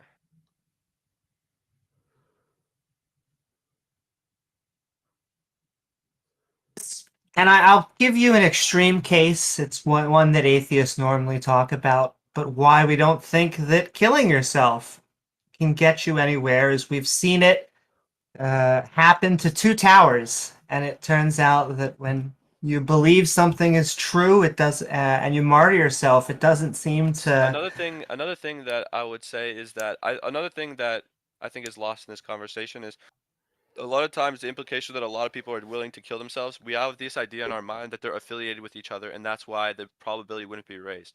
If there's a 500 people that walk up to you and say that this flying saucer is coming, and then the flying saucer ends up coming, I think that you would respond to it a lot better if you could determine that these 500 people weren't connected whatsoever, and they're in different parts of the world, and you can determine that they had no connection because they had no technology at the time, and they all said at the exact same time at different parts of the world. I think that would really raise the entire probability. Okay, I got one of those. So Right. we I used think that's what you're losing. On this. that's a good example. Let's go with that one. So all over the world, there were people who would sacrifice other humans in their tribe for certain events, like if the sun got darkened from an eclipse or volcanic events, they would sacrifice people, and tens of thousands of people in their culture, the Mayan culture and different Chinese cultures and different cultures from around the world, all completely separate, not in any way connected, all thought that this super amazing event would be connected to some supernatural thing, would be alleviated if they sacrificed virgins or someone else in their culture. Does that increase the probability that their beliefs were true? I would say that I think you're assuming that these people, yeah, there's a lot of people at one time doing it, but like, what if it was coincidentally all at the same time, rising at the exact same time? Like, let's say tomorrow, let's say technology didn't exist and we have some way of knowing that tomorrow at like the 11th at 7 p.m. everyone at the exact same time said this exact same thing from different places. I think that would count as evidence. I don't think your example is amped. Like if there's to a what I'm trying solar to get at. eclipse and people all around the world, or at least half of the world, see the solar eclipse and think they need to sacrifice a virgin to make the gods less angry. Is that evidence that the gods are angry? No, not in that example. I don't know. I feel like you're just I don't. That wouldn't be proof. I think that we both don't know the historical context here, and I think we're just going to talk past each other the whole time. I'm pretty familiar with Because- the historical context on all of these subjects. Well, then why don't you just apply it to like? I don't know why you have to use examples then. Why don't you just apply it to like what we're talking about? I literally am. So I'm saying, if what you're saying is true, here's a historical example where what you're saying is clearly not true. And so it's clearly not true in the case where you're trying to apply it. So the fact that lots of different people sacrificed virgins to appease the gods that are completely unrelated and don't know each other isn't evidence that the gods are angry and that sacrificing time? virgins. Were they at the exact same time? Yes, this has happened all throughout history. This is a common thing. And so also, in your case, no one other than Christians ever claimed Jesus rose from the dead. There's no historical accounts of anyone saying that other than Christians. I feel like that's obvious though, because if they did believe that, then they would be Christians, right? Right, but there's no one claiming it happened other than Christians. So like there are people who could say, "Oh, well, we thought Jesus rose from the dead or something, but we still don't believe in him." Like they wouldn't necessarily believe. Why would they not believe in him if they saw him raised from the dead? Am I missing something? I don't know. It's pretty obvious. Like there are people who used to believe in magic and miracles and stuff all the time. They didn't believe in every person who did a miracle. Like miracles and magic were pretty common back in the day. They thought it was, at least. So just seeing someone do magic wouldn't make them believe that they're the demigod. I would need to verify that claim through research. Okay, you just Google the time period. There's tons of miracle workers. Sounds like you got a bunch of work you still need to do. Holy Relic. I do have a lot of work to do, and that's why I wanted to talk to you guys. I was hoping you can help me out. Yeah. Send me some links to stuff. Yeah, and you feel free to jump on. You can check out my channel. I did a big long talk with King Xerxes, where we broke down the martyrs and the actual historical accounts of some of these individuals that can be corroborated as best as they can, and how some of them were not martyrs at all. Some of them died as a result of their own actions, and they did not die in the name of their faith. And that Christianity, pretty much the faith pretty much took their deaths as that they died for the for the faith in itself, when in actuality they did not. So there's a number of them. We go through a bunch of them, because King Xerxes, who's on this stage every now and then, is probably one of the best experts on biblical historicity that I've come across. So King Xerxes, who's that? Mm-hmm. It's another member that comes up on the stage every once in a while. But I did a live stream with him where we went through. He's the no longer martyrs. part of JL, Peter, no, JL. If you could post a link to that video in the text chat, I'll put it on YouTube as well. Okay. I really appreciate all that. Thank you. I could, if you want to, I can leave, or I could bring up something else. It's up to you. You want to give other people chances, or what? Sounds good. Well, there are quite a few people waiting. If we could go to some other people in the audience and bring you back later, we'd be happy to. Does that work well for you? That works very well for me. I appreciate everything you did. This was a great conversation. Really appreciate you coming on and having these conversations with us. Thank you. Okay. See ya. Nice meeting you, Holy Relic. So anti-scam angels been in queue for a while. They are making the proposition that God exists. Then they had a couple of things they wanted to say. So anti-scam angel, go ahead and tell us a little bit about what's going on today. And thank you for being anti-scam. Yes, thank you. Can you hear me? Yes. Yes, sir. Yep. Hey, Taco, so sorry for taking so late to reply to you. Hey, TJump, Peter, Amy, and Randolph. What is up? Hi. So the debate, the stage title is "Convince Us a God Exists," right? A goddess or a god? Yes. Yeah, goddess or god. So I guess I'm not going to be childish and just post a picture of like a Roman god and say, "Hey, this exists," right? This doesn't work. Was there a question? Try us. Tell us about your the god you want to present, and we can examine it. Yeah, exactly. So I'm going to talk about the god. Yeah, the creative gods, like the god who can create something. It's not the god you worship. So like, for example, you can worship anything, but I'm talking about the god who cause everything to exist. So, for example, you guys' existence here is real, I guess. Everyone believes so. Therefore, like for you guys to be here and for this discussion to take place, there must be like a series of like cause and like effect happens. Therefore, like the approach I'm trying to make is if we imagine like there is a bottle, right, an empty bottle, and it's closed, firmly closed. Do you think it's possible for it to have like apple juice inside? What? I don't understand the question. Okay, the question is like this. Imagine like you have a bottle and it's firmly closed, right? Do you think it's possible for it to have like apple juice inside Sure, at some sure, point? it is, but I don't understand the designer question. So there is a possibility for this to happen. Can I Right. ask what I think your question is? Which Yeah. are you saying there's a bottle that has nothing inside of it and it has a lid on it? How long will it take until liquid forms in the bottle? Is that what you're Not asking? any liquid, but I'm talking about like Anything? a specific type of liquid, which is apple juice. Apple juice. Yes, it's Okay. possible that a closed lid has apple juice in it. See, I No, think like, the so the bottle is presupposition totally- is obvious, though. What he's trying to say is there's nothing in it. How long will it take until it randomly, spontaneously generates apple juice with there nothing being inside? I would say that's not what life is, Exactly. not the universe. I don't think that's an analogy to it. There's reasons why apple juice forms and in bottles, and it takes something natural like a tree, and then you make apple juice that is designed in a bottle. But those are a mixture. It's not spontaneous generation. It's not going to happen. But I don't think that's what a god is. Or are you saying that's what a god is? No, so what I'm trying to say is like atheists today, they make they say like nothing, something can come from nothing. No, that's not what we say at no all. one says that.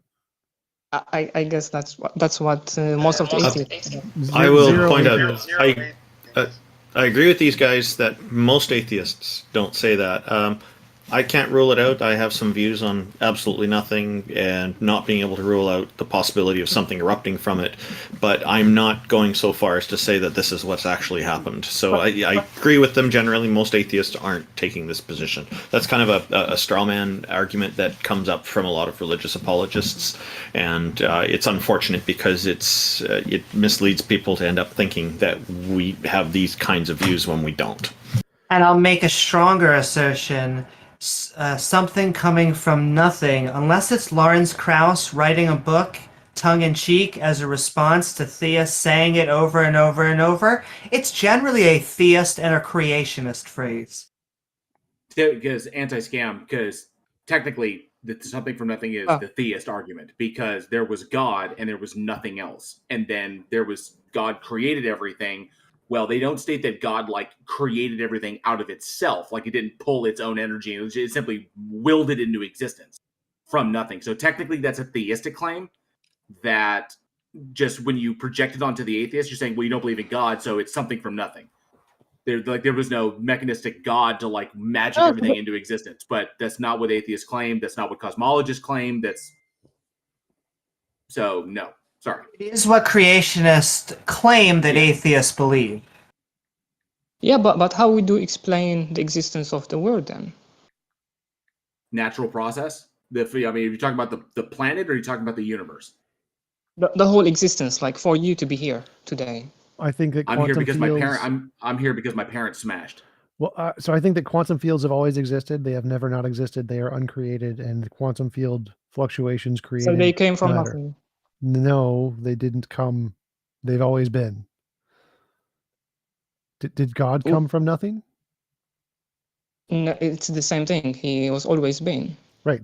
So we can both just say because he it's is always been. the starting point. Like he's the creation, Right, the right. creator. So we say the starting point is quantum fields or something like laws of physics. So we both agree that there must be a starting point. Sure. There's a starting point for observability, but there doesn't have to be a starting point for our universe. Yeah, so basically, like what I believe is this. I believe like the starting point has to be God itself. Why? So whether you believe why, because like it is the creator. It's the starting point that created everything. No, you've defined it as the creator, but where's the evidence that this is a creation? Wait, so why does it have to be a God? Why can't it be laws of physics? Okay. So it's like this. So we go so back in the time when there's nothing but except this entity, this thing, right? So it has to have like some criteria, like some attributes, right? The free will and the intelligence. Wait, so why? so it's like why are neither of those things seem to be required? It creates something. It causes things to happen. Yes, all things in physics cause So other it did things. something. You don't need free will for that. No, but true. But today we have free will. So how can something that doesn't have the free will inherit the free will to other things? The same way it creates pineapples. Like pineapples didn't exist at the beginning of the universe, but pineapples do exist now. How did no pineapples create something with pineapples? Well, it's because different combinations of laws of physics. But pineapples, they don't have like free will. They don't have like intelligence. They are just atoms. You're not following. So Yes. pineapples did not exist at the Big Bang, but they do exist today. I'm sorry. Right? True. And so free will didn't exist True. at the Big Bang, but it does exist today. Right? That's possible, right? True. Yes. So you don't need. But it is the same elements, just recombined, like in a different shape. Right. So free will could be an emergent property. I don't think free will exists, but if free will did exist, it could be an emergent property like pineapples. It is a thing that results from brains. You don't need it to be in the origin of the universe. It could just be like a pineapple. Yeah, true. What about intelligence and other things? Like it's a lot of things that the first thing that caused everything to happen had like inherited to us, the humans, for example, Well, that we they're all don't see emergent. like in other. Emergent properties. So none of those exist. Yeah. So you know this, right? Yes, that's what brains are emergent. Intelligence is emergent. Do you know this, or do you just believe in it? What you're saying? Yes, I know this. This is what we have from evidence from every single scientific field: neurology, psychology, cognitive science, biology, philosophy. Yes, these things are emergent from brains. That's what the consensus in every academic field is. That's what all the evidence indicates. We know this. So based on this, we don't need the first cause to be worshipped. Well, I don't think we would need to worship the first cause anyway, but the first cause just needs to be a quantum field. And the quantum fields can explain everything we see in nature, including brains and humans.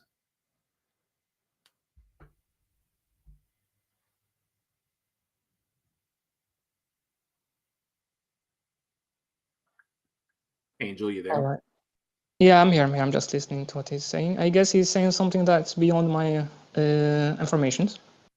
What he's saying is that as far as explanations go, just saying God magic did is not an explanation. It's just sticking God as an answer into something that you either lack understanding yourself or information that human beings don't currently possess, or we're in the process of trying to understand ourselves, which is just God of the gaps. So, but we do have a mechanistic explanation when we look at quantum mechanics and we look at physics, and we can use these things to create predictions about, or to form predictions about reality that come true. So the God explanation for God did it is not explanatory, and it's not necessary. I would say this falls under first cause arguments, but they are rarely why a believer is a theist. So I would ask, is this why you think a God is real? Is this what convinced you? Yeah, exactly. What convinced me that God is real is like we really need like the creative God is essential, like the first cause. So you were an atheist, and then you were like, holy shit, we need to have a first cause, and then boom, you were a theist?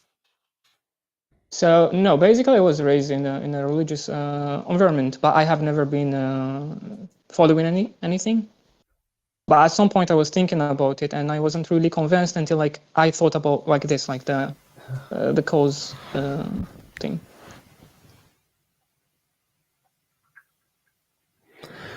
Testing, am I a little louder now for people? You're good. A little bit too loud. I would thank you. But well, okay. So, but Angel, sorry. But why is a God necessary? Why do you think a God is necessary? Because if what I think is if the first cause was like stupid enough to not know how to use its own energy, like there is no laws that help this first cause to use the energy correctly, it's not going to form anything further. Like it will stop there. Like it's going to be like a rock, and it will be always a rock. If like there is a tree, for example, it has like some like rules that help the tree to create like fruits. So of course we're going to see fruits all the time. So quantum fields, they're kind of like the tree. They have rules that create stuff. So who called set the fluctuations. rules? Nobody. It's just as a part of its nature. Who set the rules for God?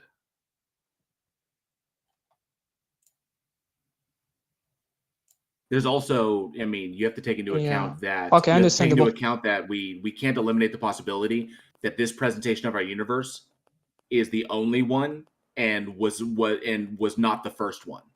So there's a possibility that this presentation of a universe was not the first presentation of a universe, is not the only presentation of a universe, and will not always be the only presentation of a universe.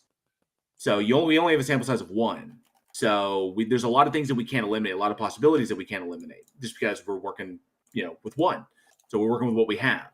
So you're making a lot of assumptions about things that we can't possibly know.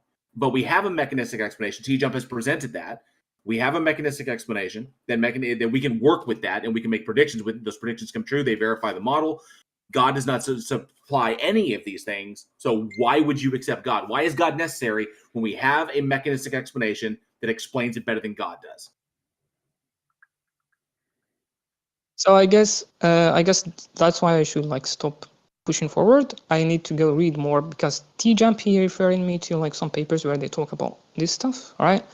And I guess like JL, I guess like what I'm trying to say is like not about like exactly this one universe or like multiverse, for example. I'm talking about the whole existence in first place, like the why we are here now today. So that assumes that there is an agential purpose for our existence, which we don't assert that there is, and there doesn't need to be an agential purpose for our existence. We just acknowledge that we exist, and we need to determine our own purpose for ourselves.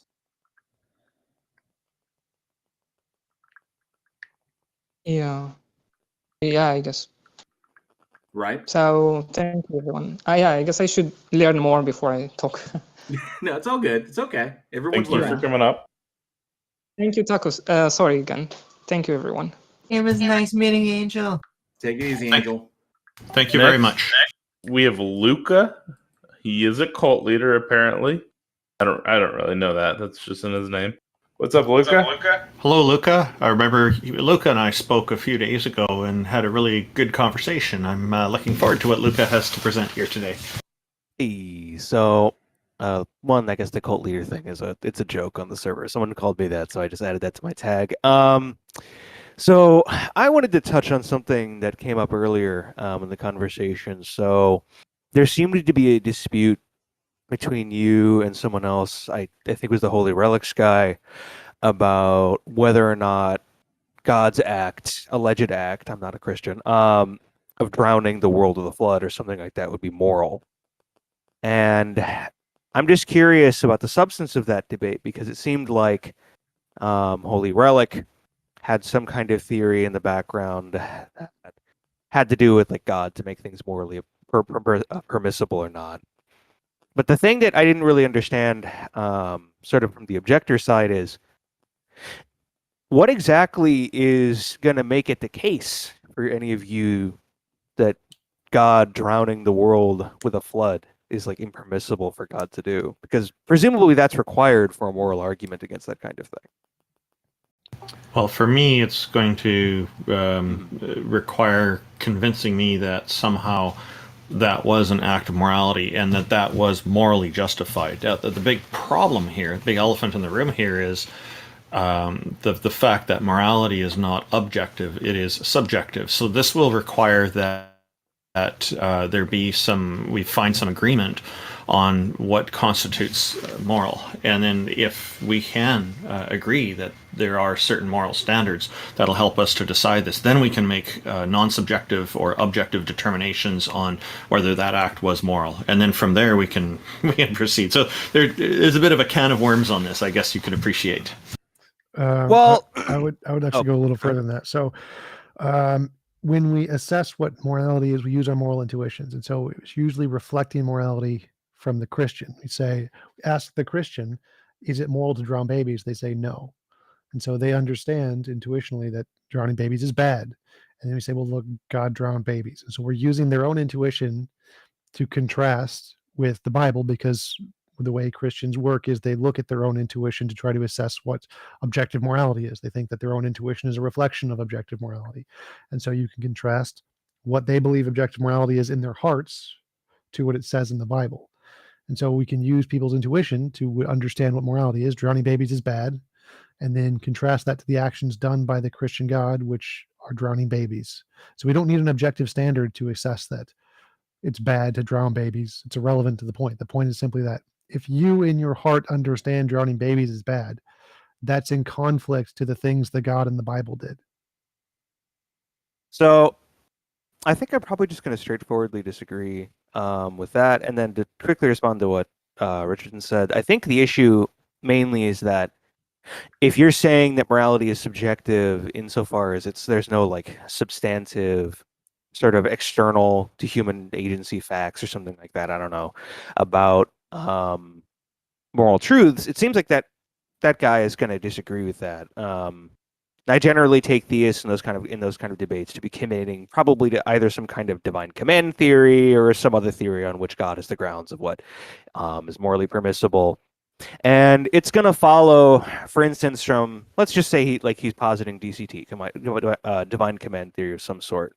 Well, it's going to follow from the basic sort of precepts of DCT that drowning the world, babies included, with a flood is not morally impermissible for God. Drowning babies might be morally wrong for us. That's going to satisfy maybe the intuitional appeal or something like that. But it's not just mere intuitions on their part, presumably, because they're committing to a theory about what makes things morally wrong or not. Now, I don't think DCT is a terribly good theory, but I think the point is that if that's becoming a point in the conversation, there actually needs to be an argument against DCT from the counter side here, or some kind of argument that what people sort of find generally permissible by intuition somehow tracks some kind of fact of the matter, that the theory that God determines these things is going to be incompatible with, which I don't think there is such an argument, so I don't know. Do you think that there was an argument against DCT presented? Because maybe I just didn't hear it. Just put on the table, I think that ethics and morality are based in situations. I think they also have an objective base in both biology and then the fact that there are subjective conscious creatures. I think when you have those two things on the game board, you start to realize what type of moral decisions. I often explain to my Muslim brothers and sisters that, okay, you're trying to tell us and sell us on the idea that you're about to cut someone's hand off, but if the biology was that their hand grew back, you might have a different view on that. And so I think we can emphatically say that drowning babies is evil, just like we could say because you're taking a conscious creature and killing them for no reason. Well, I mean, there might be a number of reasons. For instance, the person in question might have some kind of goal they have to achieve or something like that. Those are like those are like practical reasons they have. They might have some kind of like, they might derive some kind of like satisfaction from doing it. Sure, but I think we need They to might have a fight it. consequentialist kind of reasoning, like they know some sort of either contextual or intrinsic facts about the baby in question. But that's sort of underdetermined in the hypothesis, and I think that supervillain logic, and I think we need to prevent ourselves from these supervillains that you're trying to explain. So I mean, the person that you were talking to earlier has a theory in the background about why, for instance, for a person it would be wrong for them to drown a baby or something like that for them. Oh, but that because, means and to make it very explicit, for them it's because they think it's God commands not to do that, and God's commands are normatively forceful on human decisions. But I'm not really hearing a theory from the counter position here. Why do you think it's morally impermissible to do something like that? And all I'm hearing is from the henchmen. You're like, well, the henchmen say the supervillain is great and killing babies is fantastic, so why shouldn't we let them kill babies? No, and I'm saying we should try to protect life in general. We should try to protect, because, well, you're now asking why be moral, but moral is I'm not asking biology why be moral. and conscious. Why is that moral? So I wanted to like try to explain this more clearly. So the weight against the argument is that people have feelings that drowning babies are wrong. So it's a data point of what morality they think objective morality is. It doesn't matter whether you or I posit objective morality. Christian says, I believe objective morality, and my data points of what I think objective morality are correspond to my intuition. So you give examples of those intuitions. Drowning babies is bad. Do you mind if I interject there? Sure. So most people who use DCT or something like that can accept that.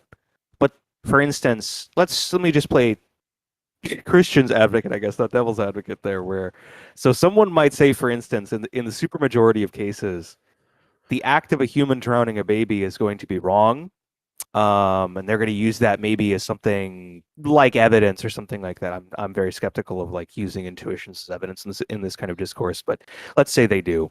DCT is going to, in 99.999% of cases, for that person, presumably accommodate that kind of evidence. The theory is probably designed to do that.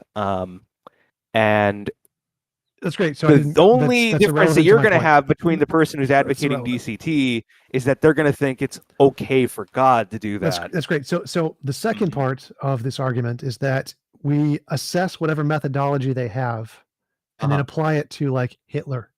And so if this methodology could then apply to Hitler and justify any of Hitler's actions, it shows that this methodology can't differentiate evil from good. It doesn't give you anything to do that. It makes it circular. To be clear, the arguments that people make for DCT could not be applied to Hitler because, for instance, yes, they can. One of the theories, so here's an example. One of the theories, I believe this is a theory discussed by, Korsgaard isn't a divine command theorist, but this is one of the like routes she brings up in her book Sources of Normativity about how someone who could argue for DCT.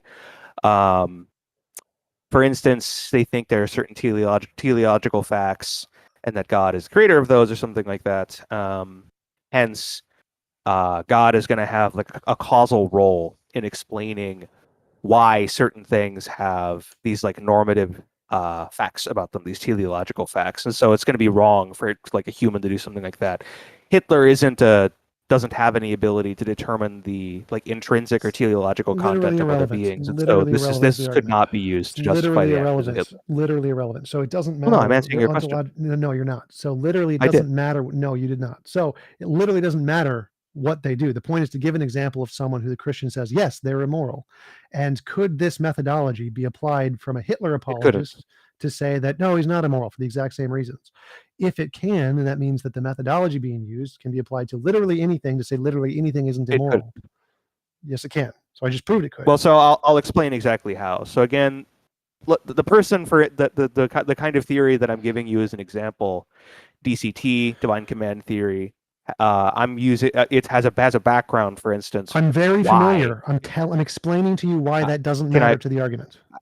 I did let you finish. Do you mind if I explain? Well, you didn't let me finish. You interrupted every time I spoke, so you did not let me finish. It does not matter Let's what you said. decompress a little bit. So again, if Christian apologists can say God can drown babies and it's not immoral using divine command theory or whatever model you want, if a Hitler apologist can use the same rationale on Adolf Hitler, They couldn't. They can. They literally can. This is literally one of the arguments against divine command theory. I literally have spoken to the experts on the field on this. Yes, they can.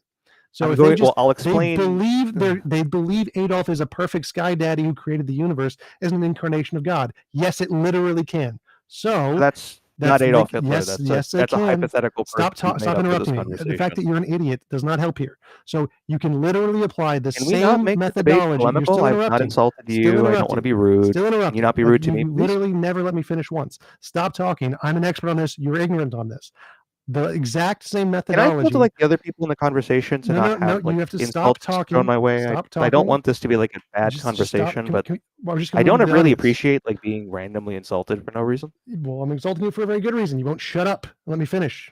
So I'm not terribly interested in listening to you while you're screaming "shut up" at me. Okay, I was having a conversation with someone else and you interjected. I'm move you.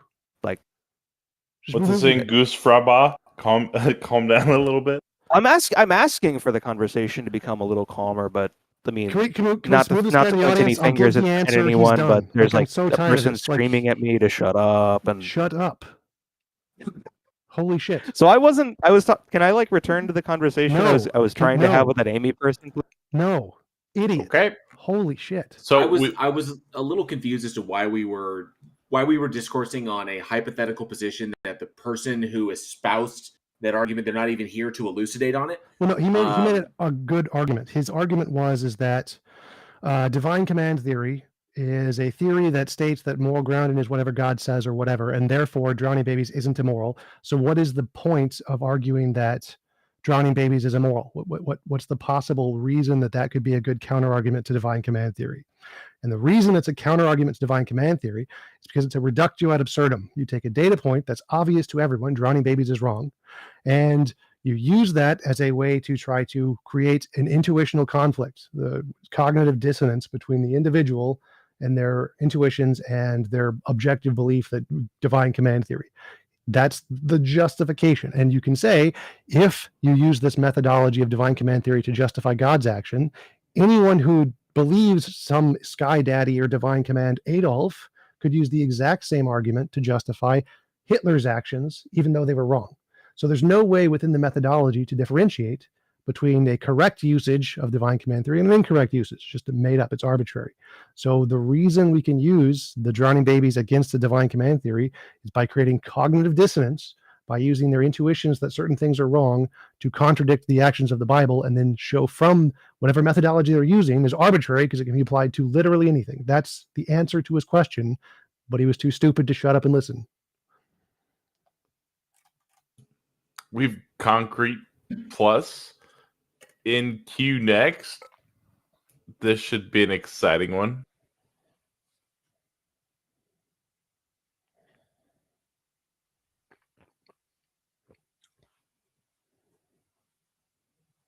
Concrete plus. What's going on, concrete?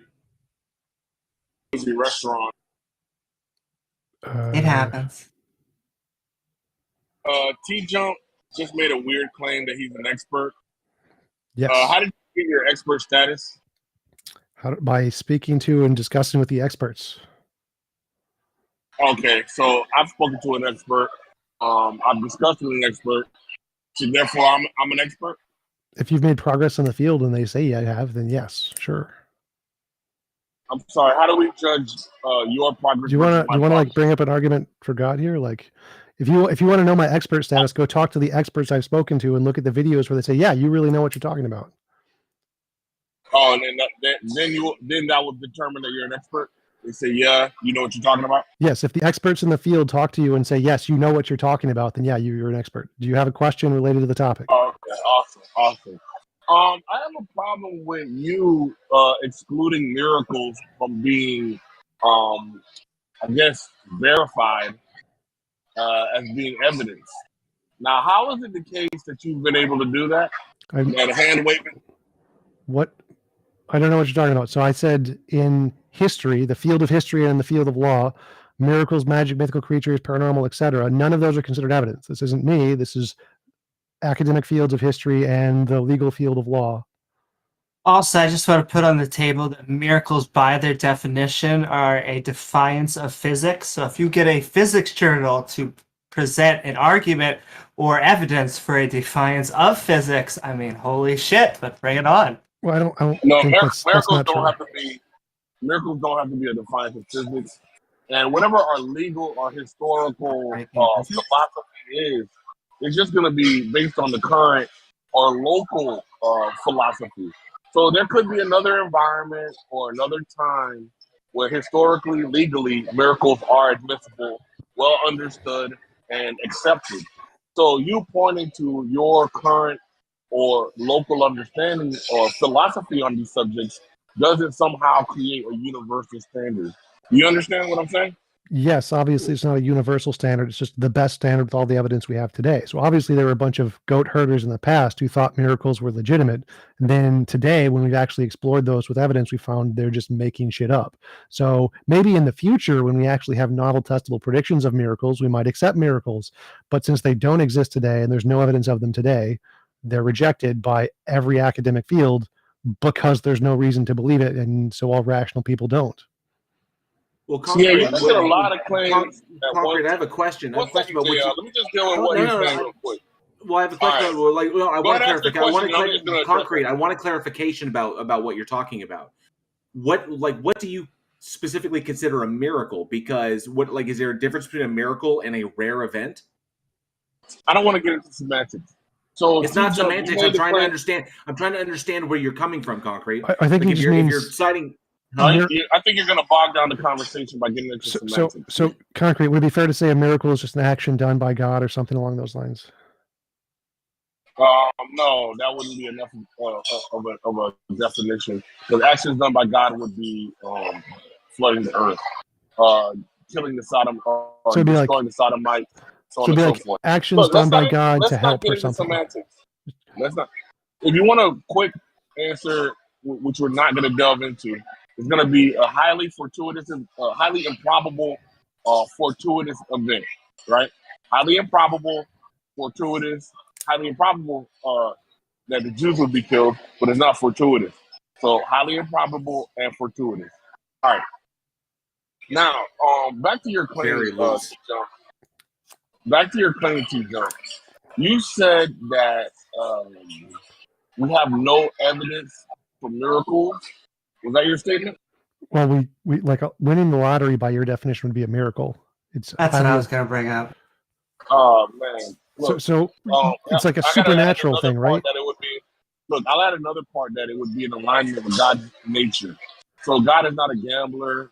He's not into gambling. I think lottery would be a part of gambling. Okay, well, that's good. That's good. Let's stick with that one. So if it has to be in alignment with God's nature. My question now? Ask your question. Yes, that's what I'm going for. So if it has to be in alignment with God's nature, hold on.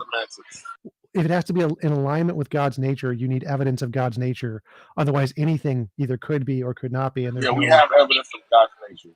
No, we don't. That's why there's no evidence of miracles. See, John, I don't even know. You're from the school of Matt Dillahunty. Matt Dillahunty knows that you should never say there is no evidence for God, and I'm yet not from the school of Matt Dillahunty. You continually make this mistake.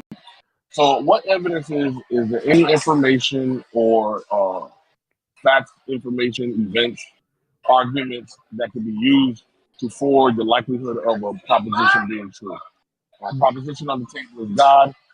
Novel testable predictions. Novel testable predictions is a methodology used in natural sciences. Does not apply to every proposition. I don't know why you think that you can use it applies to literally anything. One sec. It doesn't just apply to the natural sciences. I don't know why you think you can use a fork to plug up. No concrete. No concrete. This so applies yes, to it is anything. A tool, no, but it's no not concrete. a tool that's no concrete. For all propositions. Concrete. This applies to all propositions to differentiate imagination from reality. All of them. Look, did Julius Caesar exist? Yes. All right. What novel, testable prediction are you gonna? What experiment you think you're gonna be able to conduct tell us whether or not Julius Caesar existed. Well, because he's a human being, and human beings already have an empirical basis. We can say He is a dead human being that lived thousands of years ago. If he yes, lived. all of those How things, is he all going of to those be things have an able empirical to basis. give us an experiment Concrete. Let to me answer. show that he Concrete. So all things like novel testable predictions apply to classes. So do we show humans exist? Yes, humans exist. Did they exist in the past? Yes, they exist in the past. So we have empirical bases for all of those things. So in history, that is an observation. wait, I'm answering concrete. So in history, historical claims like I saw a dog or Julius Caesar existed are reasonable in history because there's already empirical evidence of dogs and humans. The things that are not reasonable in history. One sec. So the things that are not reasonable in history are miracles and magic. Wait. I'm trying to answer concrete. I'm going to move you to the audience. You gotta let me answer. So the things that are not evidence in history are miracles, magic, mythical creatures, things that we have no empirical basis for.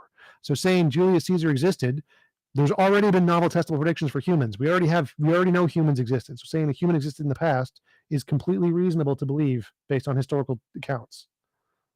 Okay, based on that very poor logic, humans exist, therefore any figure that is referenced in history exists. Will then account for Jesus.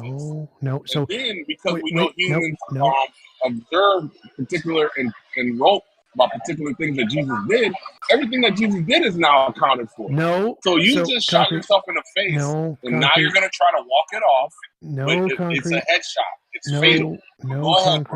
No concrete. So this is very, very basic. It says if there's an empirical evidence of a thing that exists, then testimony of it can count. Wait, stop interrupting. Stop interrupting, concrete.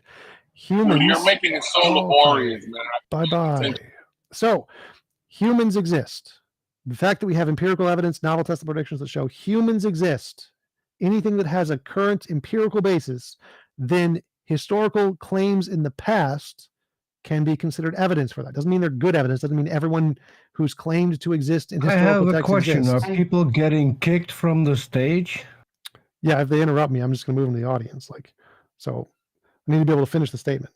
So if humans exist today, we have empirical evidence of humans. Why are people getting kicked from the stage? Because he keeps interrupting me like you are now. So I want to be able to finish my points. I want to be able to finish my points. So if, like concrete was asking, the reason it's reasonable in history to accept humans existed in the past, like Julius Caesar, is because we have empirical evidence humans exist. Things that don't have an empirical evidence, like unicorns or miracles or magic, it's not reasonable to believe from historical testimony. It's not that you believe every historical testimony. It's that testimony at least counts as evidence if it's for something that has an empirical basis. That's the criteria. Okay. I just want to point out that miracle. Oh, okay. So he's back. I'm just want to ask a question. So miracle definition: a surprising and welcome event that is not explicable by natural or scientific laws and is therefore considered to be the work of a divine agency. Using that definition, I can assert miracles do not exist. So how do we know which one of us is correct?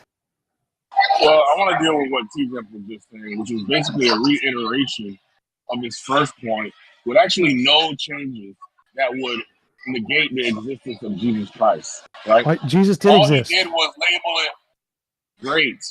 And humans, since we accept human testimony, because Julius Caesar's existence is not merely because he's a human, it's because it was testified by other human beings that he existed. So your entire argument is horrible. And so now we'll just move on to the testimony of Jesus Christ. And along with his existence, there was testified of his miracles. So now you have the miracles brought into evidence by your methodology. I literally just explained that. You are so ridiculous, bro. You didn't see it coming. You shot yourself in the face. That's what he or she. Now you're done. I literally explained that. I said testimony of things that have an empirical basis are reasonable evidence in history. Testimony of things that don't have an empirical basis, like miracles, are not. It's not even my thing. This is a thing in history. You can read about it in. Wait. No. This is a fact of history. You can read about it in Michael Lacona's paper, historians and miracle claims. It literally says this. This is not my claim. This is historians, the consensus in history.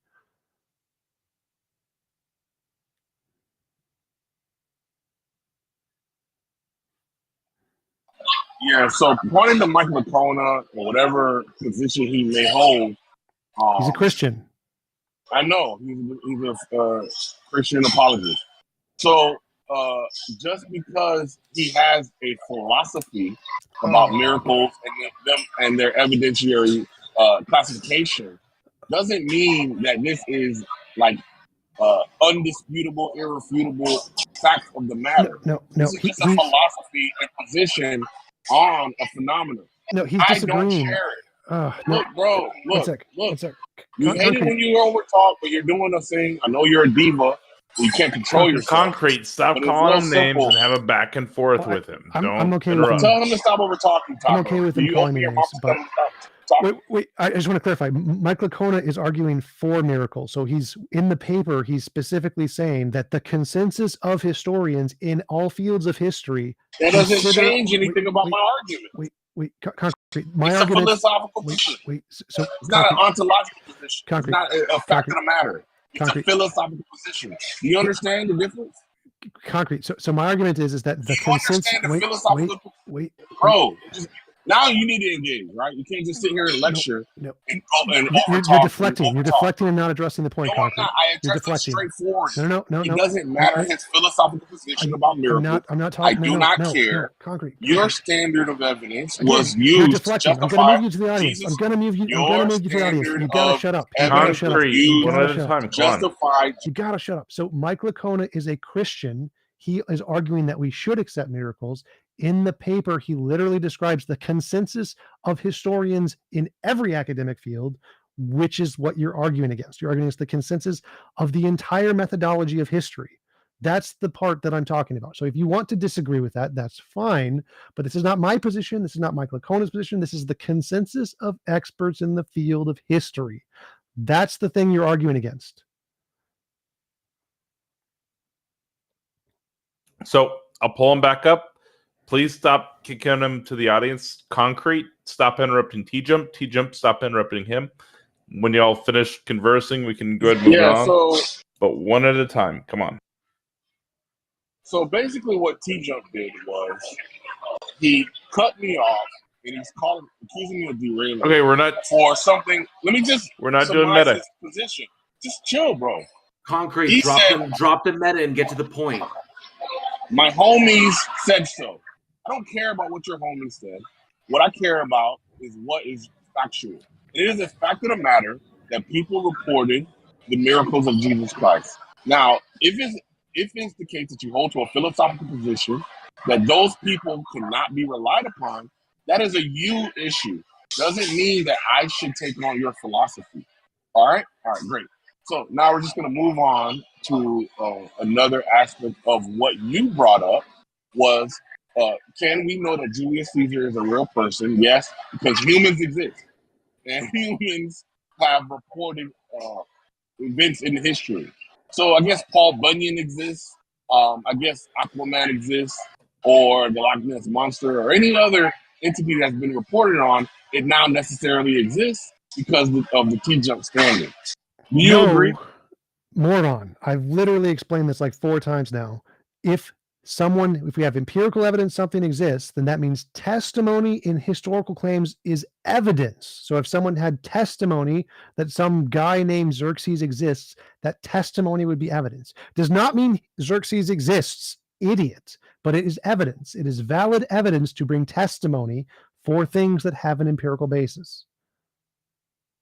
Yeah, what do you think empirical means? Because I think you have a misunderstanding. Verified through sense experience. Okay, great. So I did not have an incorrect understanding, did I, Concrete? You were wrong again. Okay, great, but you're still misusing it. What? So if you have an understanding that's correct and you're still misusing it, there's still an issue, and I'm going to suss that out right now. So, Jesus Christ. So how did he misuse it? I'm telling you now, dummy. Jesus Christ and his miracles were reported through what means? TJump. Testimony. TJumps. And what was the basis of the testimony? People's imagination. There it is, ladies and gentlemen. So now what TJump has done is he knows that the answer is observation, that people observed Jesus Christ, i.e. Thomas, who observed that Jesus died and required that Jesus show him his wounds within his hands, which Jesus did. And thus we have the testimony of Thomas that Jesus had resurrected with a full body. And what TJump is now going to say is that every instance within the gospel, while he grants that you weren't imagining the existence of Jesus, you, however, imagined all the supernatural events. And then I guess you weren't imagining the natural events. So you saw the natural events, such that you were able to accurately document this human's existence. But everything that was a supernatural event, multiply attested to, was the imagination of multiple people simultaneously, which we know is not an actual psychological phenomenon, right? Well, Mass we do. hallucinations, as the prior person stated, is not a psychological phenomenon. Yes, it is. And guess who brought that up? Guess who brought that up? I think it was Mike Lacona in the debate with Richard Carrier, right? Who wanted to attest that all of these statements could have been a hallucination. So no, doesn't exist. Wrong. So that's wrong. Mass hallucinations do exist. We actually have a technical name for them. They're called folia do. They literally do exist. We know they literally happen. Communal reinforcement is another example. Yes, we do have evidence that happen. But the first things you said were correct. You seeing Jesus exists as a human, yes, that's reasonable to believe based on historical testimony. Seeing him raised from the dead is not reasonable. That is the reasonable conclusion is yes, you made it up in your imagination. That is something that is very common. It's called bereavement delusion. So you got that part right, Concrete. The fact that you see Jesus existing as a human is rational based on historical testimony.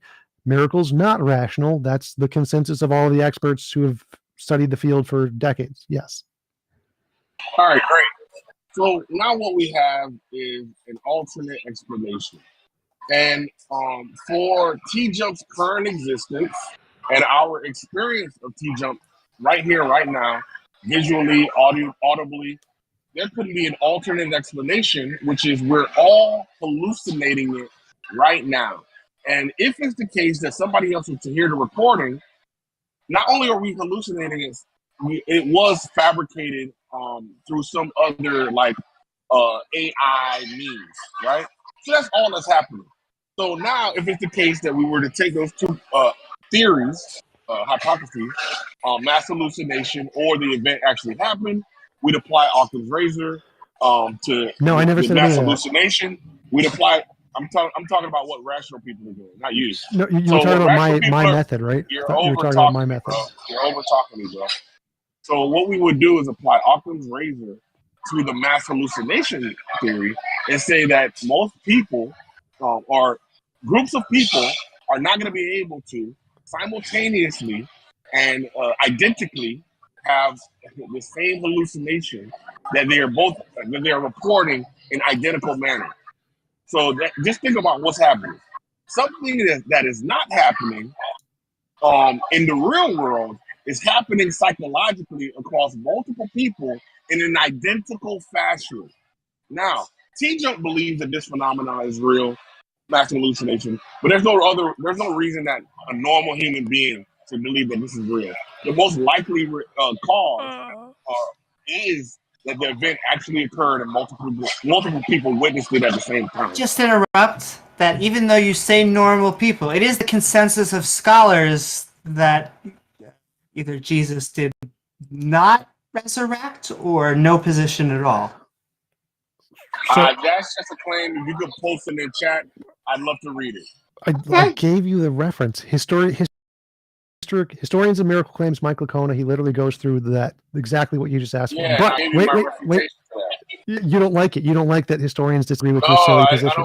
But wait. I wanted to go back. To the other nonsense you just said. Bro. So folie à deux. I'm looking at a PubMed journal. Folie à deux. Folie à deux is defined as an identical or similar mental disorder affecting two or more individuals, usually members of the close family, Two case reports of this condition are presented in a brief review of this literature. Yes, we know this happens. This is the most plausible explanation, not that Jesus magically Sky Daddy rose from the dead, that it was actually one of these very well-known mental disorders that do happen to groups of people. Yes, there are mass delusions, and the 500 isn't an example, because that we can see like in the miracles of Fatima and whatever, and Santi Sai Baba. Nothing magical happened there. That one's really easy to explain. The bereavement delusions, which were of the apostles, are very easy to explain as Folia do, which is what the consensus is on the topic. So yes, all the things I listed are the most plausible, rational explanations, and are far better than Sky Daddy rose from the dead. Yeah, that's going to be based on your prior philosophical commitments, and that's fine. I'm not going to argue with you about what you take to be true in the world, right? Because you're also an evolutionist. You're also someone who probably believes in a eternal universe. So there's going to be a myriad of things that you believe in that are nonsensical. In order to promulgate your beliefs, right? I don't care. No. What I care about is what we understand to be normal and reasonable and rational. And it is normal, reasonable, and rational, especially when human beings experience miracles for themselves. We now are going to be able to juxtapose your theoretical and philosophical positions with actual human events that are on a personal level. Concrete, Then every what's single, gonna happen a from there- concrete, one second, concrete, though. I'm every almost single, done, bro. I'm no, almost done, bro. concrete, I'm every almost single done. miracle that I'm has been almost done. done, bro. I'm Concrete, almost done, bro. concrete, almost every done, single. bro. I'm done. I'm done. This he's being intellectually dishonest at this point, and he's making claims that are unfounded, and this has become a dick measuring contest, and it's not getting us anywhere. We're talking ourselves in circles. TJump has explained his position a number of times. There is no point in continuing with that, because this is just dick measuring at this point. Well, I did want to say point. one extra thing. So my position is based on empirical verified evidence that we can know exists things in reality. We know Folia do exist. We know bereavement delusion exists. We have lots of evidence that these exist. So these are kind of like dogs, things we have past evidence they exist. And Concrete wants to say magic and unicorns exist, even though we have no past evidence of those. The most rational thing is the thing that we have evidence actually exists. That's the better explanation by definition. And so simply him calling it a philosophical position is just him denying the past evidence. That's all it is. Or implying that you're biased in some way because you hold particular positions that are evidence based. So you're inclined to take other positions based upon it. Just that's all he was doing. He was saying that you're inherently biased against it. That's why you don't accept it, and that's not the way this flies. So yep. That's intellectually dishonest, and at this point, he's just up here to waste time. So, just before you start that, we need to bring Livka back up. We were going to do that. Oh, yep. Dietrich, go ahead and put your hand back up. Luca, I invited you back up. Hello. So, to very quickly sort of recapitulate what we were saying, what was going on. So what I was saying was that the particular person you were talking to was committing to a certain view in meta-ethics. I'm going to interpret him as committing to some kind of divine command theory. I don't know exactly what kind of underlying theory is there for him, but I'm just going to interpret him as using some kind of teleological account of why God's commands have moral authority for us. So the thing I was saying was basically that it's not really going to be very informative to say that he has intuitions about whether or not he's going to drown babies. And I didn't really hear anything from the Contra side giving an argument as to why, on his view, God drowning babies is going to be wrong. And so I'm just wondering why there wasn't an argument presented against his view, particularly because it sounded like you guys wanted to run an internal critique. So I'm just wondering what the argument would have been there. I literally explained that last time. You're just not paying attention. Does anyone else want to answer? No, I don't want to try and hypothesize what the dude's point is. Holy Relic is not here, so I would rather have him elucidate on his own position to try and suss out what he meant. I just kind of pointless to hypothesize about what was the point without him being here to represent himself. So. No, I will say, just going back to the earlier point, I think it's trivially easy to show that God is more evil than Hitler. Well, so if the metaethical theory in the background particularly bases what's moral and what's not on like the complex relationship between like God's nature and human nature or something like that, well, absent an argument for that, against that rather, it's not going to be particularly easy at all, I suppose, mainly because there's going to be like relevant asimilarity between Hitler and God, mainly that, for instance, if what makes God's commands obligatory for us is some kind of causal relationship he has with our obligations. Well, let's go into the logistics. Let's go in. Let's see. Who do you want to start with first? How many did Hitler kill?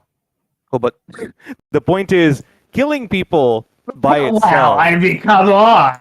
Well, so the idea is just this.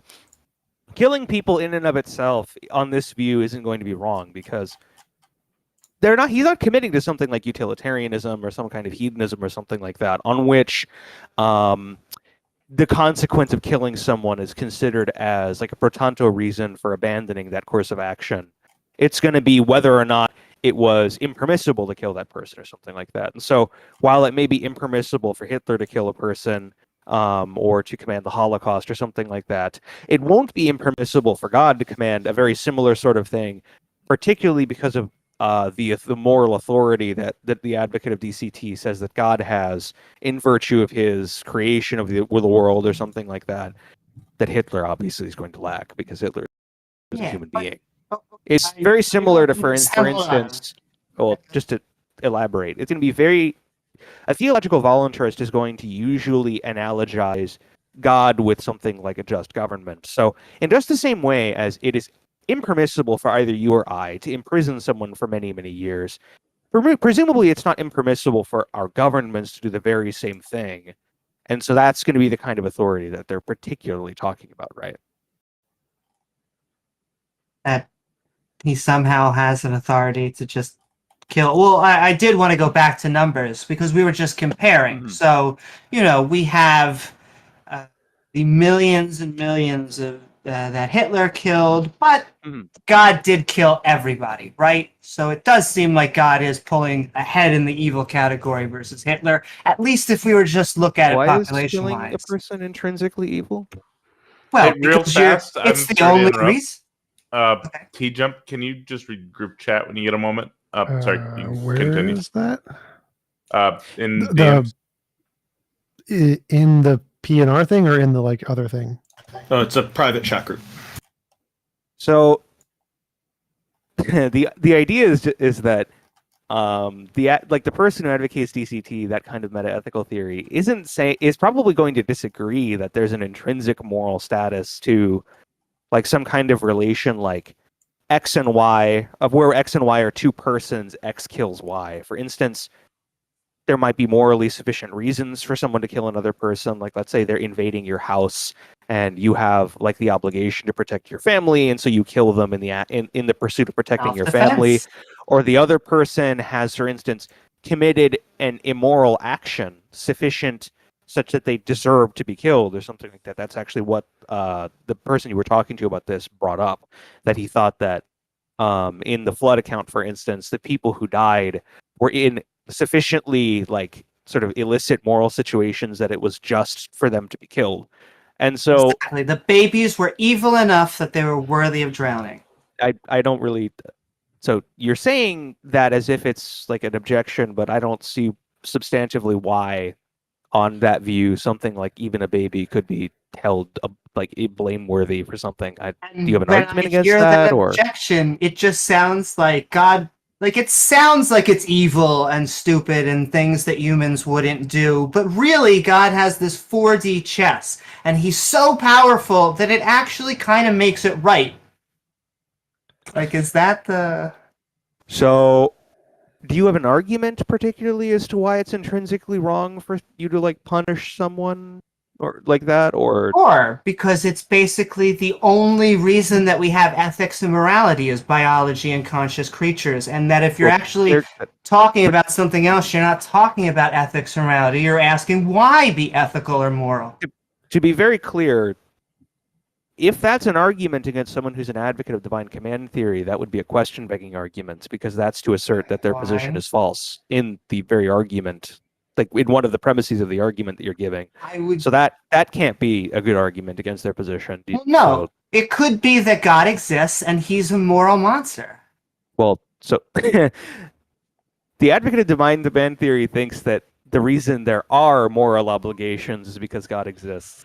So, But that no, doesn't make sense. with that theory in the background, well, so whether or not it makes sense to you is not exactly logically relevant as to whether or not the position is true or not. Should it make sense to anybody? Well, I mean, theological voluntarism, while I think the theory itself is actually false, it's a theory that makes sense insofar as I can understand like authors like Hare who defend it. Hey, get me there. What's a good moral reason to drown babies? Well, so there are obviously like intuitive reasons for this. For instance, I think that you could probably set up some kind of trolley scenario where most people would say that drowning a baby can be morally permissible, just in case the consequence of it is preventing, like, I don't know, the death of the entire human race or something like that. I think most people would say that you're morally in fact obliged to do something like that, even if the act itself is distasteful. If there's like some significantly morally weighted consequence sort of downstream to the continued existence of this baby, like, I don't know, again, like it becoming Hitler, for instance, that's actually a very like common example. Would you kill baby Hitler? I think the last time Q and various different other like statistics organizers actually like did questioning on that, most people indicated that it would be morally permissible if distasteful to kill an infant Hitler. And then they would kill the vast majority of people born from Israel post-Hitler. I'm not really sure why that. I don't know if that's relevant. So well, the main point you just is said that it's really easy to kill Hitler, and then you just killed millions, if not more, people really quickly. But that's irrelevant to the question of whether God. Killing people, because again, in this, we're not granting that killing people is intrinsically wrong. Killing people on something like a consequentialist account is going to be wrong only insofar as it like has something to do with some like morally relevant consequence down the line. That seems to be kind of what you're talking about. Or the person, again, who's the divine command theorist, is going to say that it has to do with God, with the authoritative commands of God, whether or not something is morally wrong. It's not just like killing people is intrinsically wrong. So do you have a particular argument as to why divine command theory is like self-saltifying or incoherent or something like that? Generally speaking, because might is right is a fallacy. Well, so his question, he's asking, might makes right is not the position of the theological voluntarist. Wait, so just to clarify, what he's asking is that God, the divine command theory says the ontology of morality. There's an objective morality that comes from God, and he's saying, well, do you have a different ontology that's like a contrary to that? And that's not the point of the argument. It's irrelevant to the argument. The argument is using. That's not what I'm asking for, actually. It is actually. You're saying why would divine command theory be wrong? Do you have a different ontology that's a better one or something more supported? How is that one wrong? Well, no. I asked her an objection for divine command theory. How is it wrong? Oh my God, you're dumb. Do you have? I'm not really entirely. I'm just going to not. I'm just going to not talk to you because it seems that there's like not a point in engaging with someone who's like extremely polemical and very rude. So, Amy, continue, please. I just think that divine command theory is flawed because it sets up the premise that everything that he does is right, even when it looks horrible and wrong to us and has no explanation. And that, to me, is the same type of things we actually got from SS officers who thought they were doing right and thought they were doing things for a higher order. Well, I mean, the divine command theorist does have an explanation for why it's right. I mean, for instance, like Hare defends like a moral supervenience thesis. Not to go into the specifics on that, but like basically the idea is that like generally theological voluntarists like divine command theorists are going to say that it's because of God's position of moral authority or something along those lines. It's licit for him to do things that obviously are illicit for us. And they can explain the intuition because we're analogizing from our experiences, they'll say, or something like that. Like it's, in most cases, like in 99% of cases, for instance, killing a baby or something like that is going to be wrong. And so it's obviously going to be intuitive for us, generalizing from those experiences, that it's obviously going to appear wrong to us that God would do such a thing. But the divine command theorists would then say, well, on further explanation, and like presumably some kind of like actual good justification for the theory in the background, the intuition that it's wrong for God should disappear in a sufficiently educated person, or they should at least be able to reject the intuition as sort of faulty. And so the point is, if you're having a conversation forwards that theory, just saying that it's counterintuitive or something like that isn't really an terribly contributory response.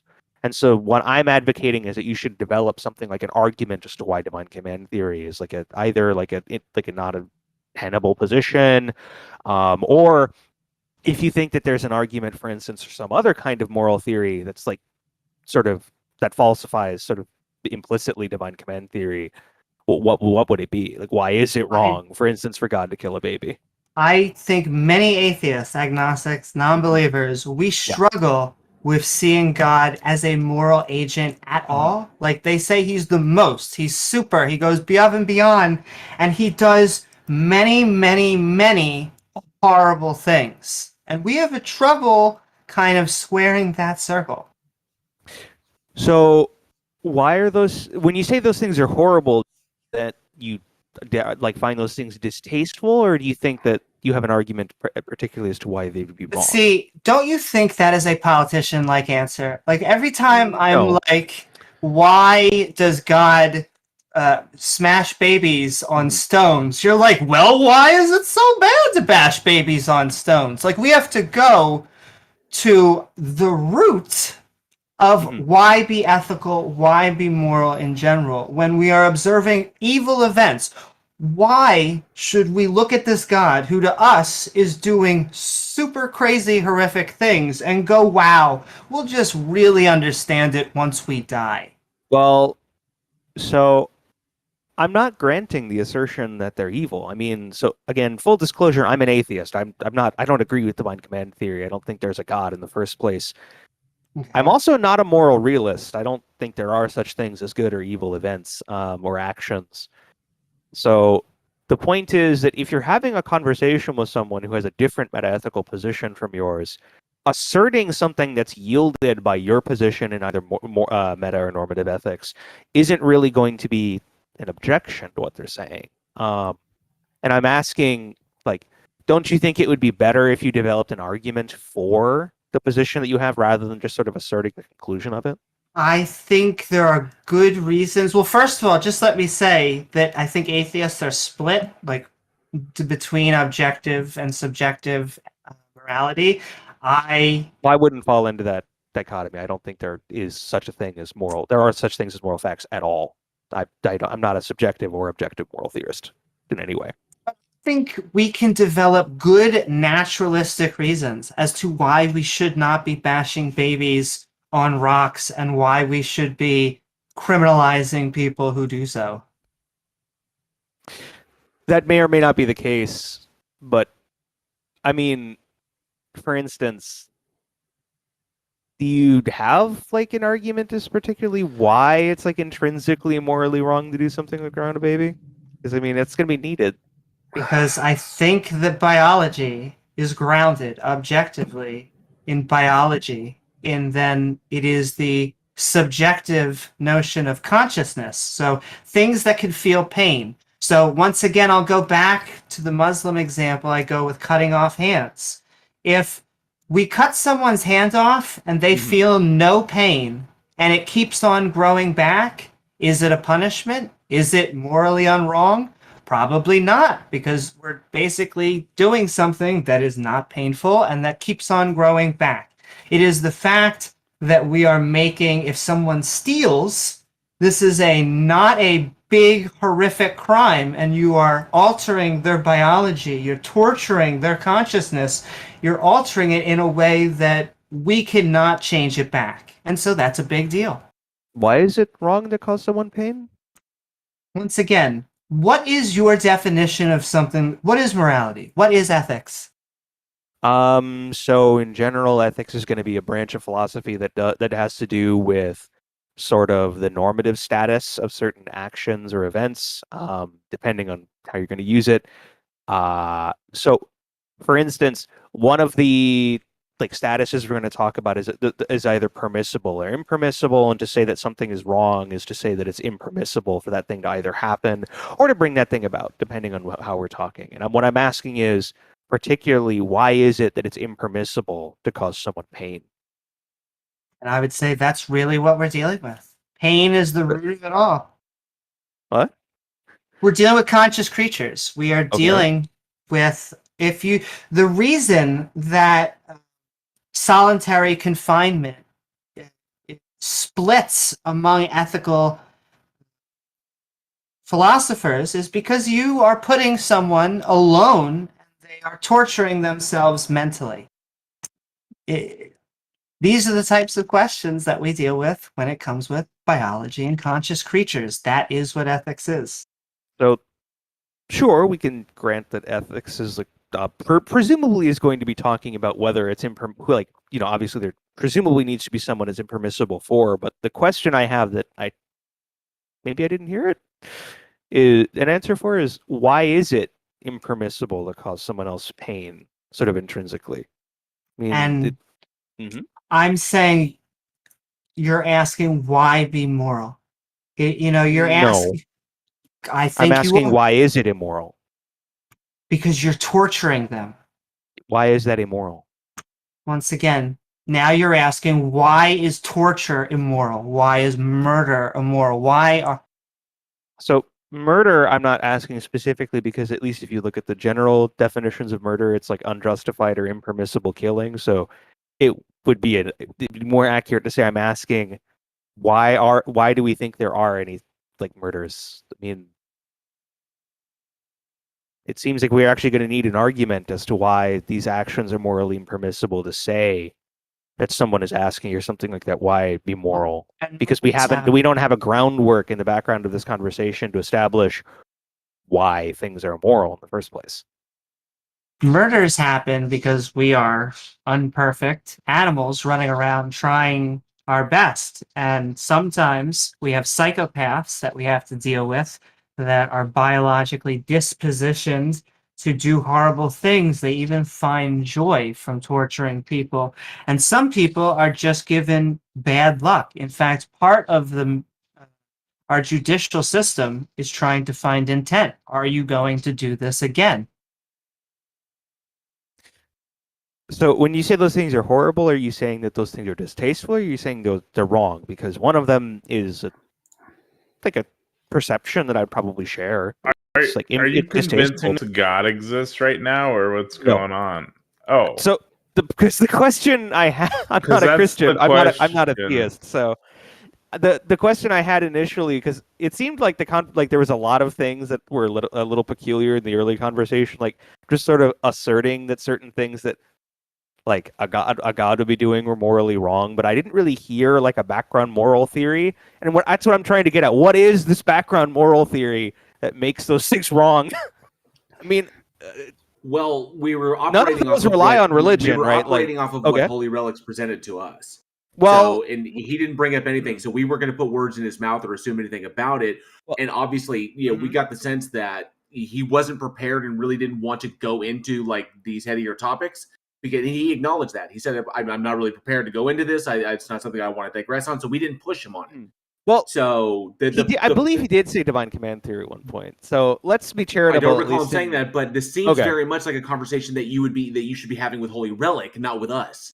Well, so the question I'm having, the thing you just said, for instance, if you were operating on what he's saying, because he didn't say the words divine command theory. He did say, though, that God determines what's right or wrong. That's a component of divine command theory usually. And so presumably if you're operating on that kind of definition, you can't be presenting counterexamples when you present, for instance, the flood, because if God does it and God is sort of the standard for what's right and wrong according to him, that's not incompatible. That God did it, that would be right, correct? I mean, that's saying if God, everything God does is good, does something horrible, is it good? I guess technically, but you're not going to get a conscious moral agent, at least an atheist, agnostic, non-believer, on board that, because to us, it just looks horrible. And what it's saying, in essence, is, look, I know on the surface it looks absolutely horrible and terrible, and it seems like a human could make easily a better decision than what's going on right now, but just go with it, because technically speaking, God has this 5D plan in the background that you can't see. But without evidence for that 5D plan, I'm sorry, it just looks horrible to us. So, if I remember correctly, I can understand you saying it looks horrible, and I agree, it does look bad, but the point is, it was being interjected as a counterexample, and I think you would agree, no, it can't be a counterexample, right? No, Luke, it was a counter to his claim that God possessed the attribute of moral perfection. Well, so God's that's what it possessing was. an It was like- attribute of, well, pardon, God's possessing an attribute of moral perfection on DCT is probably like trivial. It's not really terribly substantive because God determines what's more. That's why we just countered. That's why we just countered with the logical contradiction that moral perfection creates, given God's actions and given God's other attributes that he also said that God is all powerful. God is all knowing. If God's the standard for morality, nothing God does can't be a counterexample. That it can be if there's a possibility. It can be if the possibility exists that there is a better way of doing it that doesn't elicit destruction and death. But that's question begging that those things are intrinsically wrong. Move on. He's asked the same question like 50 times, and I answered it. I said exactly what he was saying, and he's delusional. Like, can we move on? So, JL, do you get what I'm saying? To say there's a better alternative is to beg the question against his position. That's not a good argument. Yeah, we've got other people in queue. We do appreciate you coming up. Okay, that's fine. I mean, if we not convinced that there's a God, so thank you. Have a good one. Well, maybe give him another 30 seconds to finish up or something might be good. But and then we should move on. Yes. Yeah, but Amy, what he was asking was about moral ontology. He was asking why is divine command theory wrong? Because if you accept it, then it's right to drown babies, and so saying it's wrong to drown babies isn't relevant to their position. In order to make a valid objection, you have to object to divine command theory. Say why it's wrong. Like present a difference. That's right. Actually, thank you. It's exactly what I said last time. What you said was wrong. So. No, you said something different earlier, but again, I'm not continuing the conversation with you. To close, yeah, if you want to make arguments against the theists who are forwarding divine command theory, I suggest reading, for instance, Christine Korsgaard has a very good book, particularly Why, that covers it has a third of the book is why voluntarism and metaethics is a completely untenable position. It's called Sources of Normativity by Christine Korsgaard. I would highly suggest at least reading the theological voluntarism subsection of that book. It's only 40 pages long. It's very short. It's very short. It's a good argument. Good talking with you all today. And hopefully you can have better conversation with theists in the future with that in the background. Thanks. Thank you very much. Oh God, he was worthless. Come on, TJumps, don't say that. Dietrich has been... that we were going to make the assumption that Holy Relic was talking about divine command theory. He didn't bring it up. He didn't even bring up something that we could relate to that. He was just making a commentary of what he believes. So there was no point in diving into that whole thing. Well, he wasn't making a comment about the previous guy. He was objecting to our counter argument to divine command theory. It didn't matter what anybody else said. So he was specifically saying we were never addressing divine command theory as the problem. Well, any God-based. Relic never brought it up. He never alluded to it, and we didn't address it because he didn't. It wasn't about Relic. It was about Holy Relic. No. He was specifically objecting to our objection to any God-based morality. Divine command theory is one example. So any God-based morality, which says God doing it is fine. So, but let's go on to Dietrich because that was his point. No, Dietrich at the very beginning of the statement, he said that he was talking about Holy Relic, but nonetheless, it's beside the point. Dietrich, what's going on?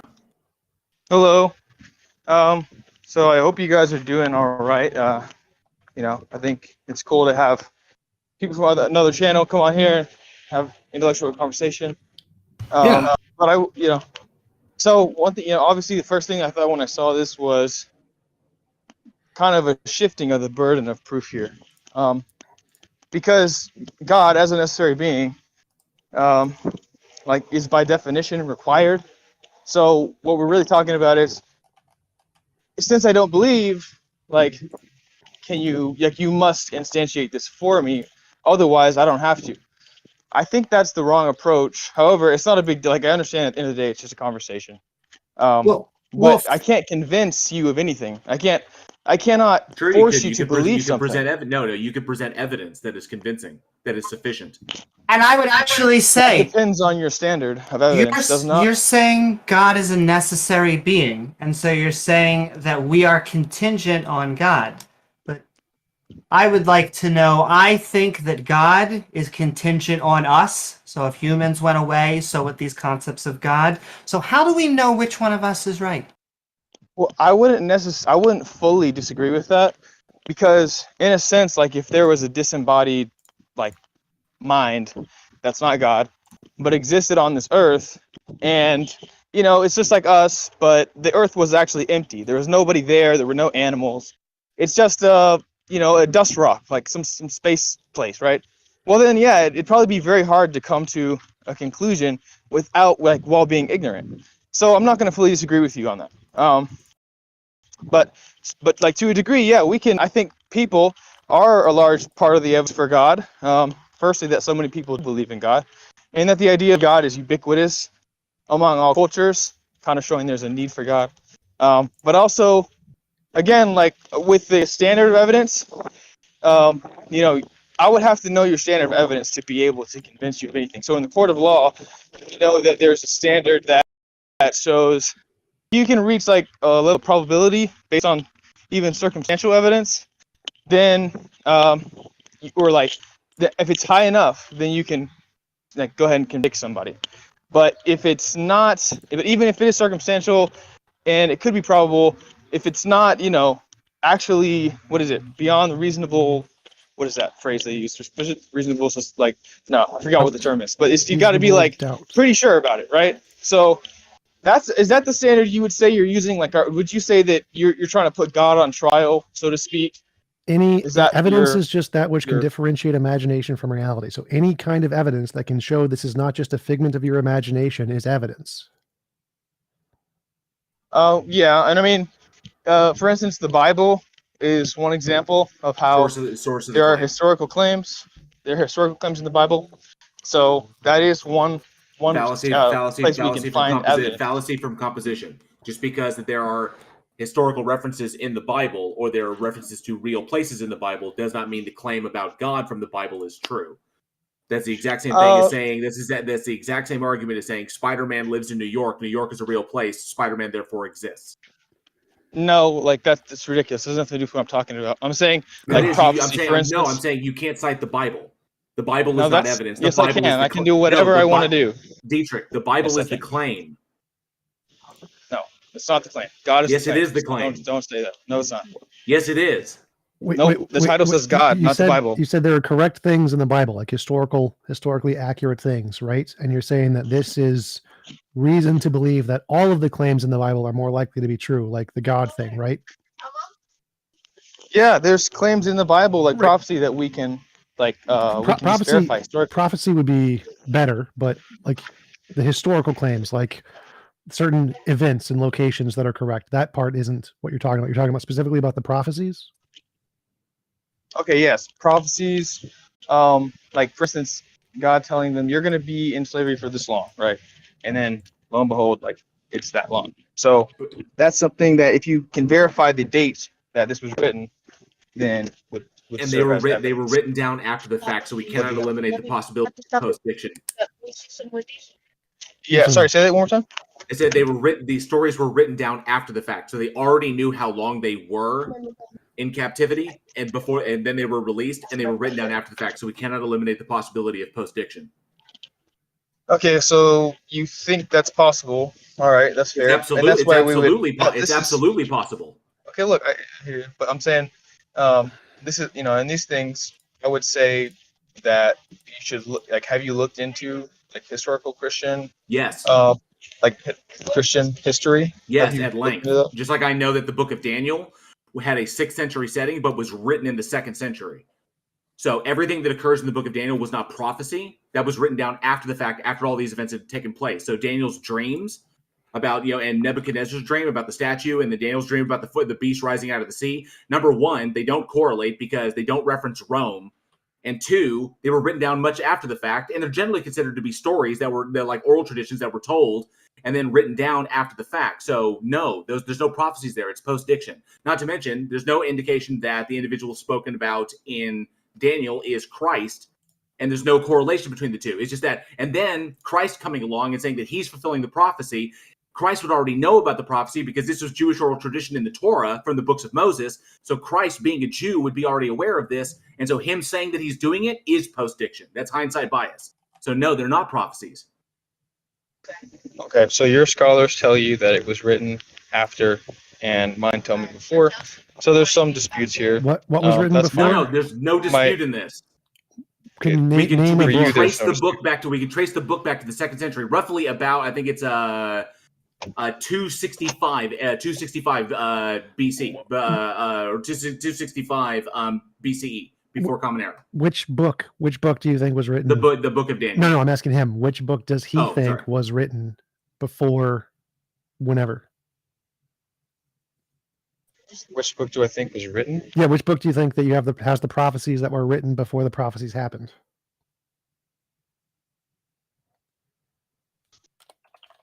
You're talking about the book of Daniel, right? Yeah, I mean, I think all the books in the Bible are like have historical accuracy in them. I don't think any of them are. There is some historical accuracy in some of the stories. They talk about places that actually existed before they fell. They talk about cities that once existed. But just because they reference places that existed in reality, you're talking about people writing a book, and then they're going to talk about the places around them.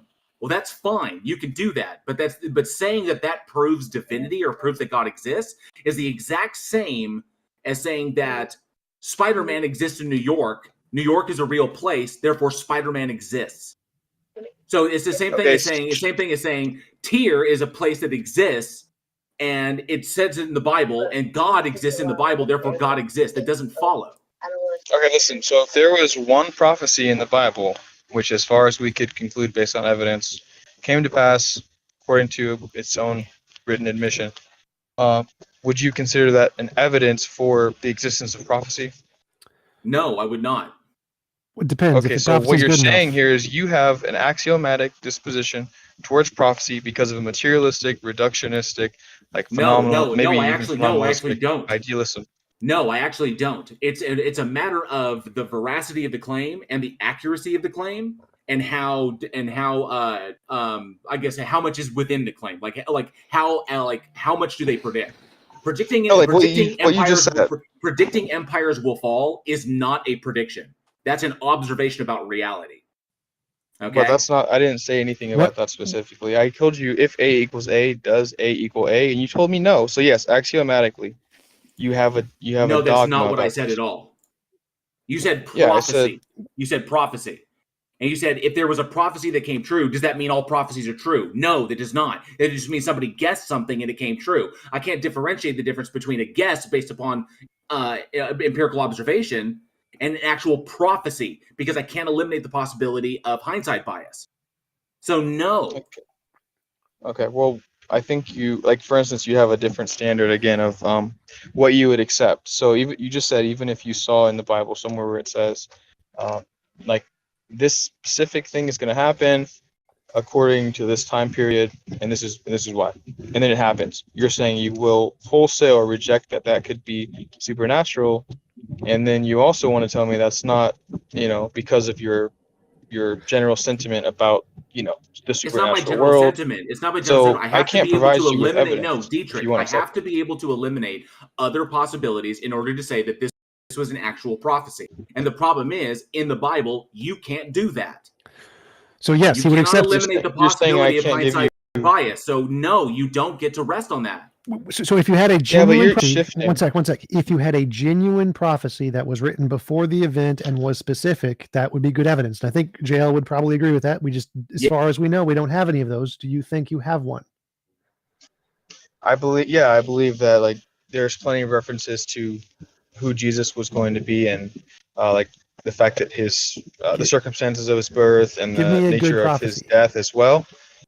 So for instance, You're actually incorrect about in the this. Psalms, You're incorrect about this because he is Let never him give the referenced by example name, first. and he's never referenced by name anywhere other than the Gospels. Let him give the example first. What do you think is a really good prophecy? Give me any verse. okay. So for instance, Isaiah 53 kind of gives an explanation of who Jesus is generally agreed to be in the Bible, and this was written far beforehand.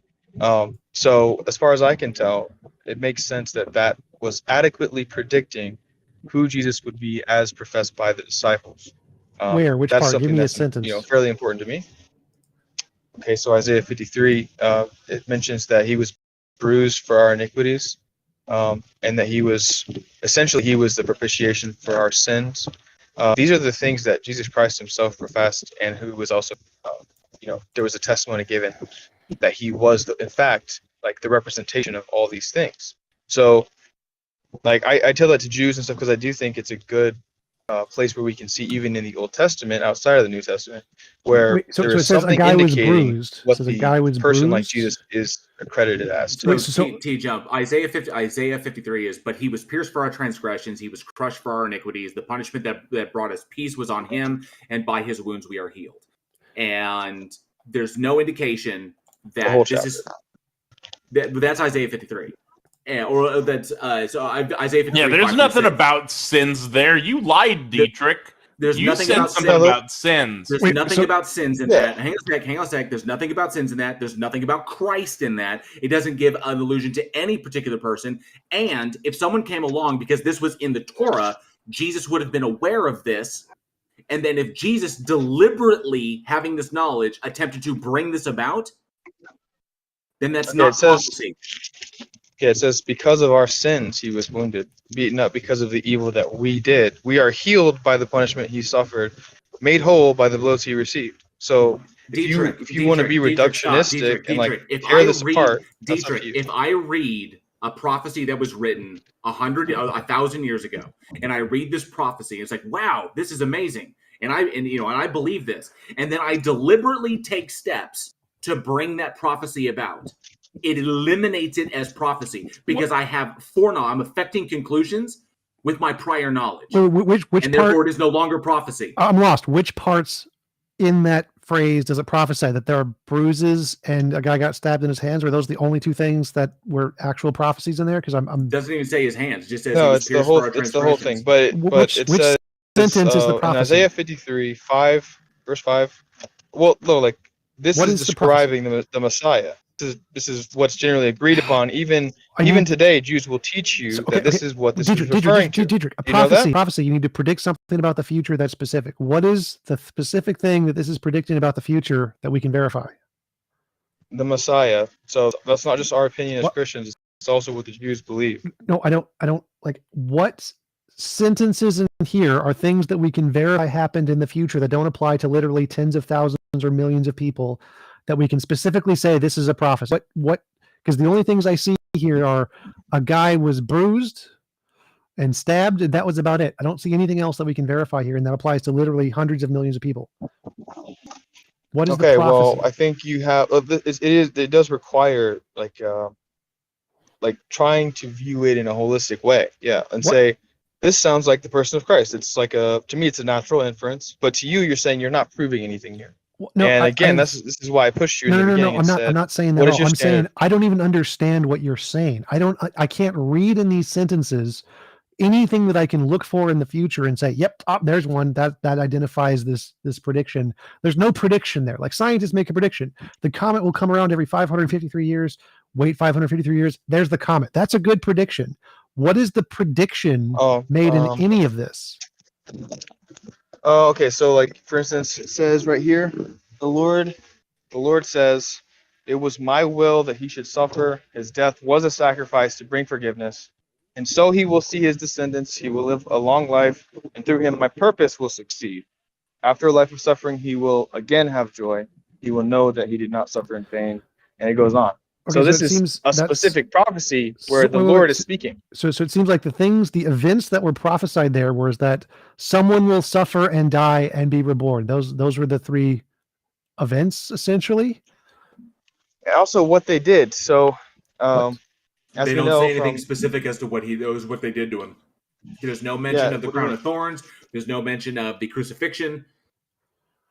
Okay. Well, again, There's what no you're mention doing of the is flogging you that have that took place before a episode. skeptical mindset. You have a skeptical mindset. No, because this you're is- saying No, it's not. you It's not haven't about having a described it skeptical exactly. mindset. It's about what can we derive? What conclusion can we derive from what we are presented? And you are making leaps here. And besides the fact that the Jews don't even think Okay. that Christ was the Messiah, so No, that's a different question. They think Dietrich, that the Messiah was Israel. One sec. So it's the same difference. Remember when we were talking earlier, you said if you gave us an example of a prophecy that said something very specific happens. Specific is the important word here. Specific means it applies to a very small number of cases. So far, based off of the words that you've read, it applies to pretty much anyone who's ever worshipped a god ever and suffered and died. That's about. I don't see like what is specific about this. Okay, so first you were saying, well, it's not a real prophecy. Then I, Yes, it's just not now specific. read where it specifically says that this is what the Lord is saying and what He will do, which is by definition a prophecy. And now then I made an inference, right? And I empathize that you don't want to read that into the text because you think presuppositionally that it can't be in there. So I want the text. I understand I why want you're the seeing text it to that say way. it. I want the text to say it. You can't So- say that it's impossible either. Dietrich, you can't say that at least. Dietrich, for something to be a prophecy, it has to be specific. If it's not specific, it's not a prophecy.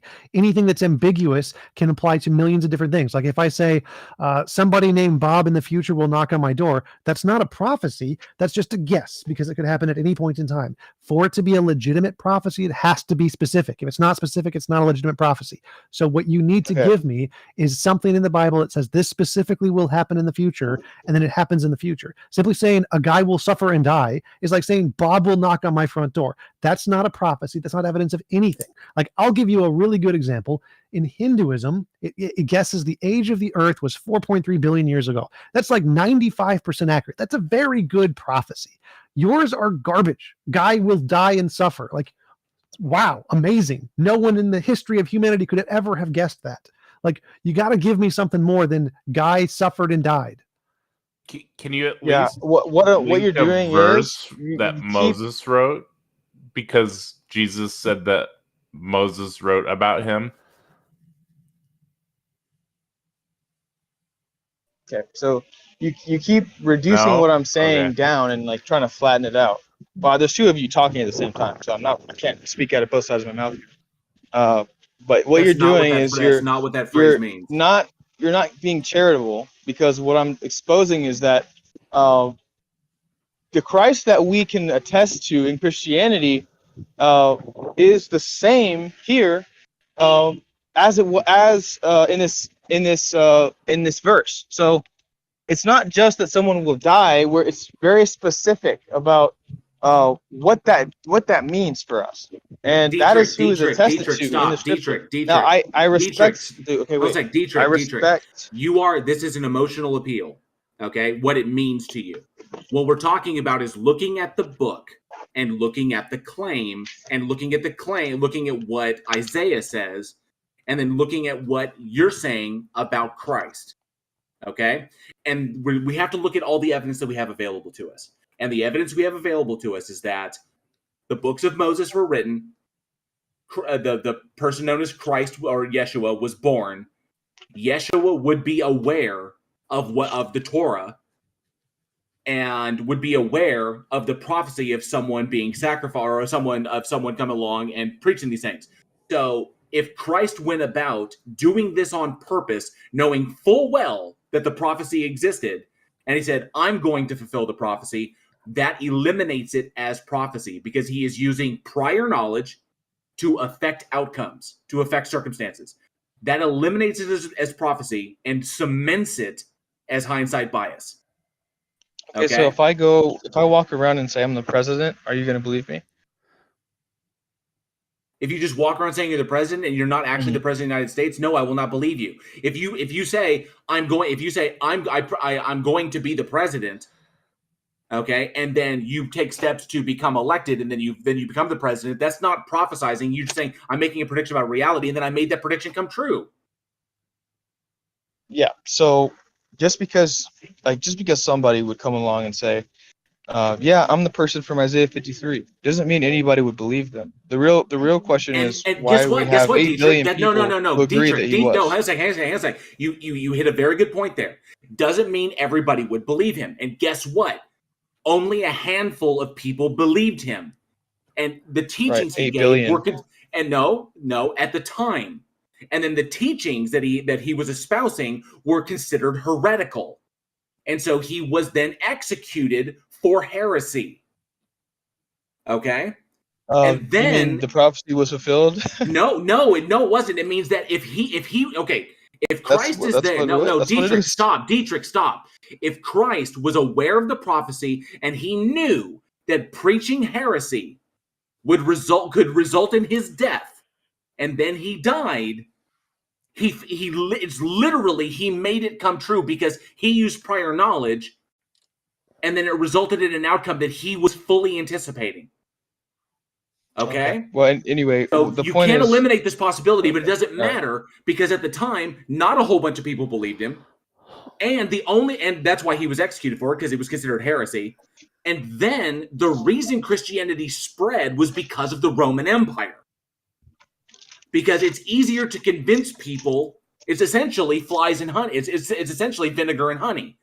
You can convince people if you're spreading Christianity, more people than you can at the tip of a sword. And the war effort was becoming way too problematic for Rome. The empire was getting way too big, and the war effort was costing them out here. The Senate wasn't happy with it. The populace wasn't happy with it. And so eventually they turned to more diplomatic means of convincing people to submit to the empire, and they used Christianity to do this.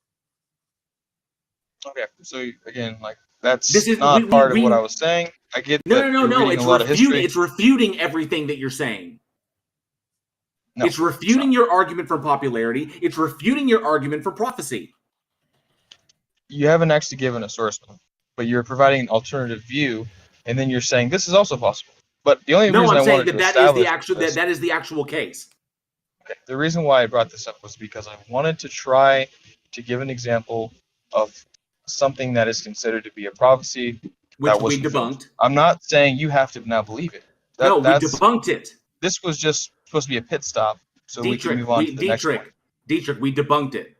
So, do you have anything? You can believe that if you want, right? Because I'm not trying to convince you. I was giving you an example. Well, let me try to explain this a little more. So, if I make a prophecy that there is a dog who is going to walk in front of my front lawn and it's going to poop out all of our sins, and my religion is true of my religion, and just dogs do this every day. They come in front of our lawn, and then this dog that poops out our sin is going to suffer and die. And let's say in 300 years, 3,000 years, whatever, there's a group of 1 million people who all worship a dog who died in front of my lawn. Now, obviously, there's 1 million dogs who did this in the course of my life, and just one of them happened to die. And if I just attributed that to my religion, that doesn't actually mean this was a prophecy, because this is a thing that happens all the time, and we just picked one of the ones that it happened to, and we believed in it. So does the fact that this prophecy is so vague, it applies to things that happen literally every day, because there are millions of Jews who were tortured and killed by the Romans, and you could have just picked any one of them and said, you know what, that one died for our sins, and that's relevant to us, and then use that to foster a religious belief. And then it'd be really popular, because it's happened all the time, happens all over the world. People die, and then you idolize them, and that's how most religions start. So the fact that this prediction was made, that a person would suffer and die for our sins, and then you pick any Christian who suffers and dies, and you build a religion off of that. This isn't a prophecy because it happens so often that it isn't specific. For it to count as a prophecy of any kind, it's any kind of prophecy at all, it has to be specific, not a thing that happens a lot. And your religious inclinations of how you feel it's significant to you, and that millions of people now, or billions of people now, follow Jesus, isn't a confirmation of the prophecy. It's just taking a guy who died in Christianity and then building a religion off of that, which is literally how all religions form. So again, for it to be a prophecy, it has to be something specific, like in Hinduism predicting the age of the earth 4.3 billion years. That's a very good prophecy. Yours is a guy will suffer and die and lots of people will follow him in the future. That's all you predicted. That every religion fits that criterion. Okay.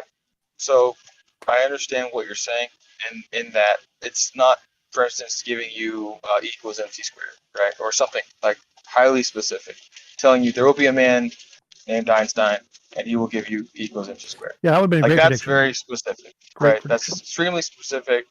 Hard to say it's not exact, like literally just true. Right. But there are other examples. I just wanted to bring that up as a testimony to the person of Christ. That was the real reason I brought that one out first.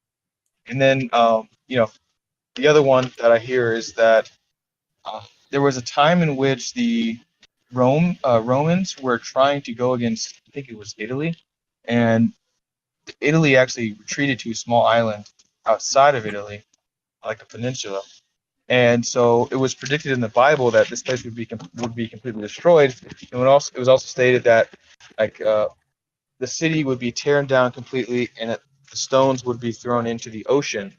And in fact, the way that they were finally defeated after moving onto this island was that they took the large stones from these buildings, and then they threw them into the water to make a land bridge, and then they finished them off there. So, to me, that's another example of a highly specific prophecy. The reason that I don't normally talk about this stuff is because I'm not a historian. So anytime I speak about this, even if I've heard it's true, I don't know for a fact. And also I can't sit here and claim that I'm more of an expert than somebody else. Does that make sense? I just remember this conversation started with me asking about what's your evidentiary standard. You realize the city of Tyre was never destroyed, right? I believe that's incorrect. The city of Tyre was never destroyed. The city of Tyre? No, I believe that's incorrect. I spoke with Eisenhower about this anyway, and anyway, this is exactly why I don't. It's one of the prophecies that was never fulfilled.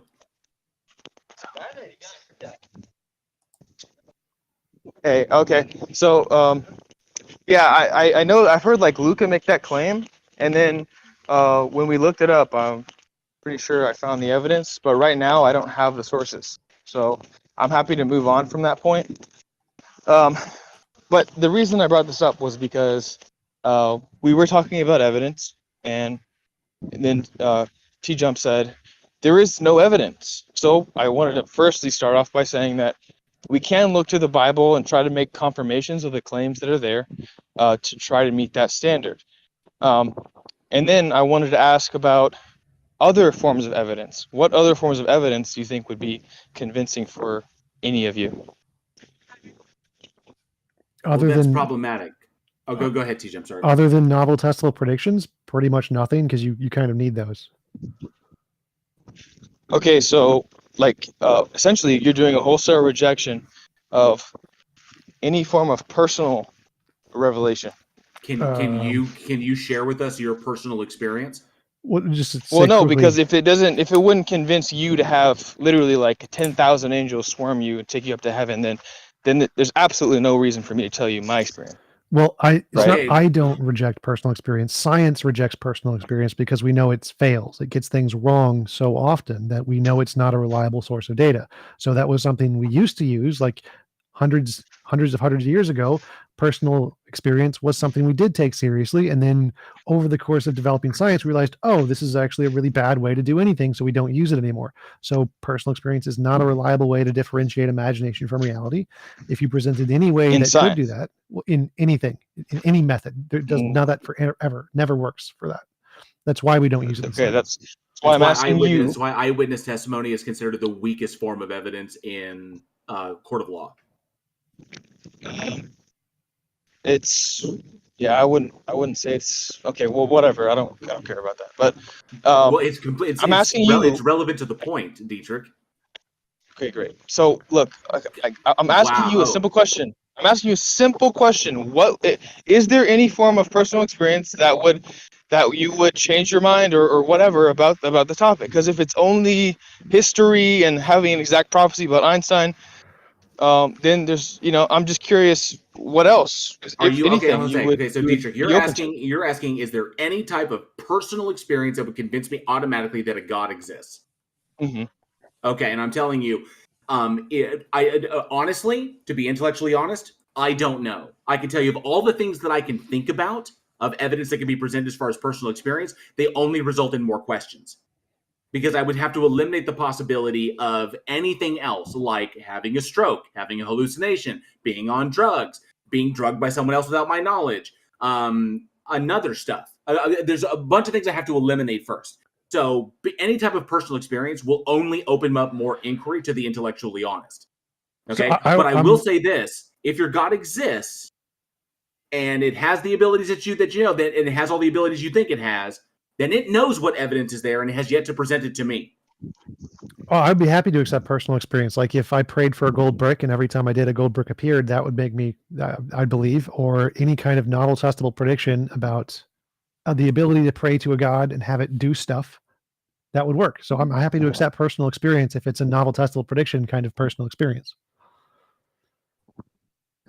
Okay, so but is that relegated to breaking the law, like miracles? No. Or could that be something like let's Like if say, I prayed for lottery what's it called? tickets and I won the lottery 10 times in a row, wouldn't break any laws of physics. That'd be great evidence. Okay, like let's talk about like synchronicity. Do you think that something like that, which is fairly hard to define? I don't know what you mean.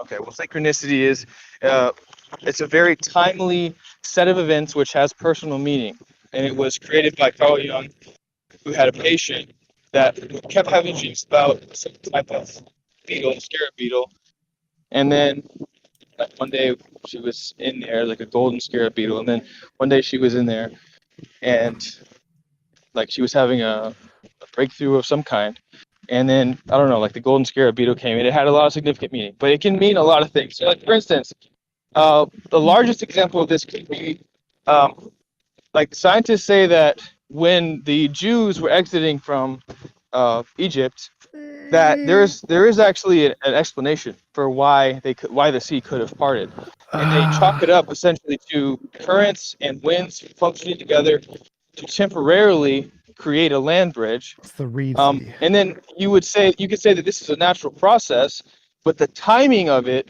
is such that it has personal relevance, meaning, and lends itself to the hypothesis that God is working for these people to help them. Would you agree that would indicate that, or you think it would be Synchronicity, pure no. chance? Synchronicity is just you have an emotional appeal to some event that happens that's irrelevant. But if Moses said, "I'm going to pray to God to split the sea," and then he splits the sea, that's a novel testable prediction. That not synchronicity. That's just basic evidence. So if you could make novel predictions like God's going to split the sea when we get here, and it happens, yes, that would be great evidence, even if it was just the wind or something. So novel predictions, great. Synchronicity don't matter. It's not, the emotional relevance to your life is completely irrelevant. What matters is if you can predict some event will happen in the future, and it's not already known, and it happens, like parting the sea. That'd be great. Okay, so you're saying that if it was caused by nature, that you would still consider that to be evidence that would lend itself towards the hypothesis for God. Yeah, so if you can predict future events that no one else can predict, and because of a hypothesis of God or whatever, that still would be evidence of God. You might have to do like a lot of them to make it sufficient to believe in God, but that would be evidence. Okay, so I also wanted to ask about, I think I have an idea where you guys sit as far as your skepticism. So, I mean, it sounds pretty rational, I guess. You're trying to just come to an empirical conclusion based on facts and not so much feelings and or whatever else. But what really caught my eye earlier was that, or my ear, is that there seemed to be resistance to Luca's questions, where he would ask you, okay, well, can you dive into a little more like why this is bad or why there's an obligation? And then the answer was essentially, well, it's just obvious to me. But if I were to tell you that it's just obvious to me that God exists, what would you say? Well, you're sort of right here. So I think Amy was missing the point of what Luca was asking, and when I answered it, he was just delusional. But yeah, Luca was asking, why is divine command theory wrong? Because if divine command theory is right, then God is right to drown babies. Totally fine for him to drown babies. And the argument we're making has nothing to do with arguing some kind of moral ontology that divine command theory is wrong. We're using cognitive dissonance to be like, you think drowning babies is wrong. You feel it in your heart. And so it creates a cognitive dissonance to think that God did that. We're not arguing divine command theory is wrong with some kind of moral ontology. We're saying intuitionally, we understand drowning babies is wrong. God drowned babies to create cognitive dissonance. So, and that's what I told him, but he wasn't listening. And so we just kept asking the same question over and over again. And Amy was presenting why it's has cognitive dissonance to think that drowning babies is a good thing. And we never really addressed the point. Like, I'm a moral realist, so I can present an argument against divine command theory, but that's not usually the reason atheists bring up the drowning babies. It's mostly our appeal to reductio ad absurdum, to create cognitive dissonance between the beliefs of the individual. It's not about a moral theory against divine command theory. Okay, so when you say you're a moral realist, that means you think morals are. Does that mean that you think you can derive morals from function? Moral realist just means they believe in objective morality, that moral statements are true objectively, independent of opinion. Objectively, but what does objectively mean? It means different things to different people. Well, objective means it's true independent of opinion or intuition or mind. It's like a fact of reality. Okay, according to what operation? Or operation? Operation. I have no idea what you mean by operation. Like, there are different kinds of moral realists. It's a good board game. It's like, yeah, operation. Like Platonic moral realism thinks it's a Platonic object. Something is like God's nature. Something it's a law of, like a thing in physics. Moral naturalism. Like, there's lots of different versions of moral realism. Yeah, so I'm asking you specifically. If yeah, you I think don't it's a thing in physics. I think it's morality is a combination of physics stuff. So, are you a proponent of natural law then? What I think, like, you mean physics? Yes. No, I'm asking you about natural law. Do you believe that, like laws of physics, natural laws of physics? Okay, well, you may be reading into that more than other people would who also believe in physics, right? So I'm asking you, how are you defining right and wrong from, let's say, man's natural ability to be autonomous or free thinking? And then, how do you derive that is a good thing or like that's something that's natural per se? Well, so we're looking at the evidence of morality, which is moral intuition and moral progress, and we try to plot out the data points on a graph and see if there's a pattern and describe the pattern with a principle, and then infer from the principle what, like, the extremes are. That's the same thing we do with anything. Well, okay, so you're saying that you simply go by cultural or like the human's natural instincts, and from that you determine what's right or wrong. No, we go with moral intuition and moral progress. So moral progress is not about human instincts. It's about how things change over time. And that's all everyone has. There's nothing else. There is no other, and philosophical dilemmas and moral dilemmas. But other than that, that's all there is. Every single model uses that. There is nothing else to go off of. The Bible just asserts God as the grounds of these things. But all models say there are these things, and they try to explain why there are these things. Okay, so like are you going to say that progress is going to be defined by utility? No, progress. This is just a pattern in the change. Progress is a label for a pattern in the change that we see. Can you give an example? Yeah, so it's like women's rights, LGBT rights, gay rights, trans rights, ending slavery, women's rights, voter rights, workers' rights. It seems like there's a pattern in the way that morality changes over time, and it's the same pattern every time. And this pattern, we're going to call it progress. You can call it whatever you want, but the pattern goes in one direction and not the other direction. Okay, so it sounds like you're pretending that there's correlation where there's causation. No, I'm seeing a pattern. The pattern is there regardless of whether there is causation or if it's just correlation. So we look at the pattern, and the pattern exists, and then we try to infer what's causing the pattern. Is it just evolution? Is there something more behind it, like God's nature or a moral law? Like, we're trying to say, okay, there's a pattern. We see the pattern. All the data indicates the pattern. Now, is what's causing the pattern? Okay, but like, is there an end? Is there like a higher, like, is there an end goal or an ideal world under your evolutionary model where there's objective morality? Evolutionary models aren't objective morality typically. So mine is not evolutionary. It's a law of physics kind of a thing. And yes, you can follow this pattern to the extreme and say, well, if we kept going on this pattern, where would it end? And we can say, oh, that would be the best moral world. So yes, there would be a end point, an objective end point. Okay. Okay. Would that end point look anything like the morals outlined in the Bible? No, because that's horrible. Okay, so what would it look like if not that? It would be impossible to force anyone to do anything they don't consent to doing. It would be impossible to force somebody into doing something that they don't consent to doing. Yeah, it's close enough. So you want anarchy is what you're saying. No, I want it to be impossible to force anyone to do anything they don't consent to doing. So like no murder, no rape, no thievery, no hurting other people without their consent, no harm, no death, no aging. It'd be impossible to force anyone to do anything they don't consent to doing. So you want to change the nature of man to make him unable to will to do things which are contrary to other people. No, you can will anything you want. So well-being. willing is still free. You can will to do anything. And again, you're trying to change the nature of man when you go to heaven, remember, because you lose all the sin stuff. So you're actually changing the nature of man.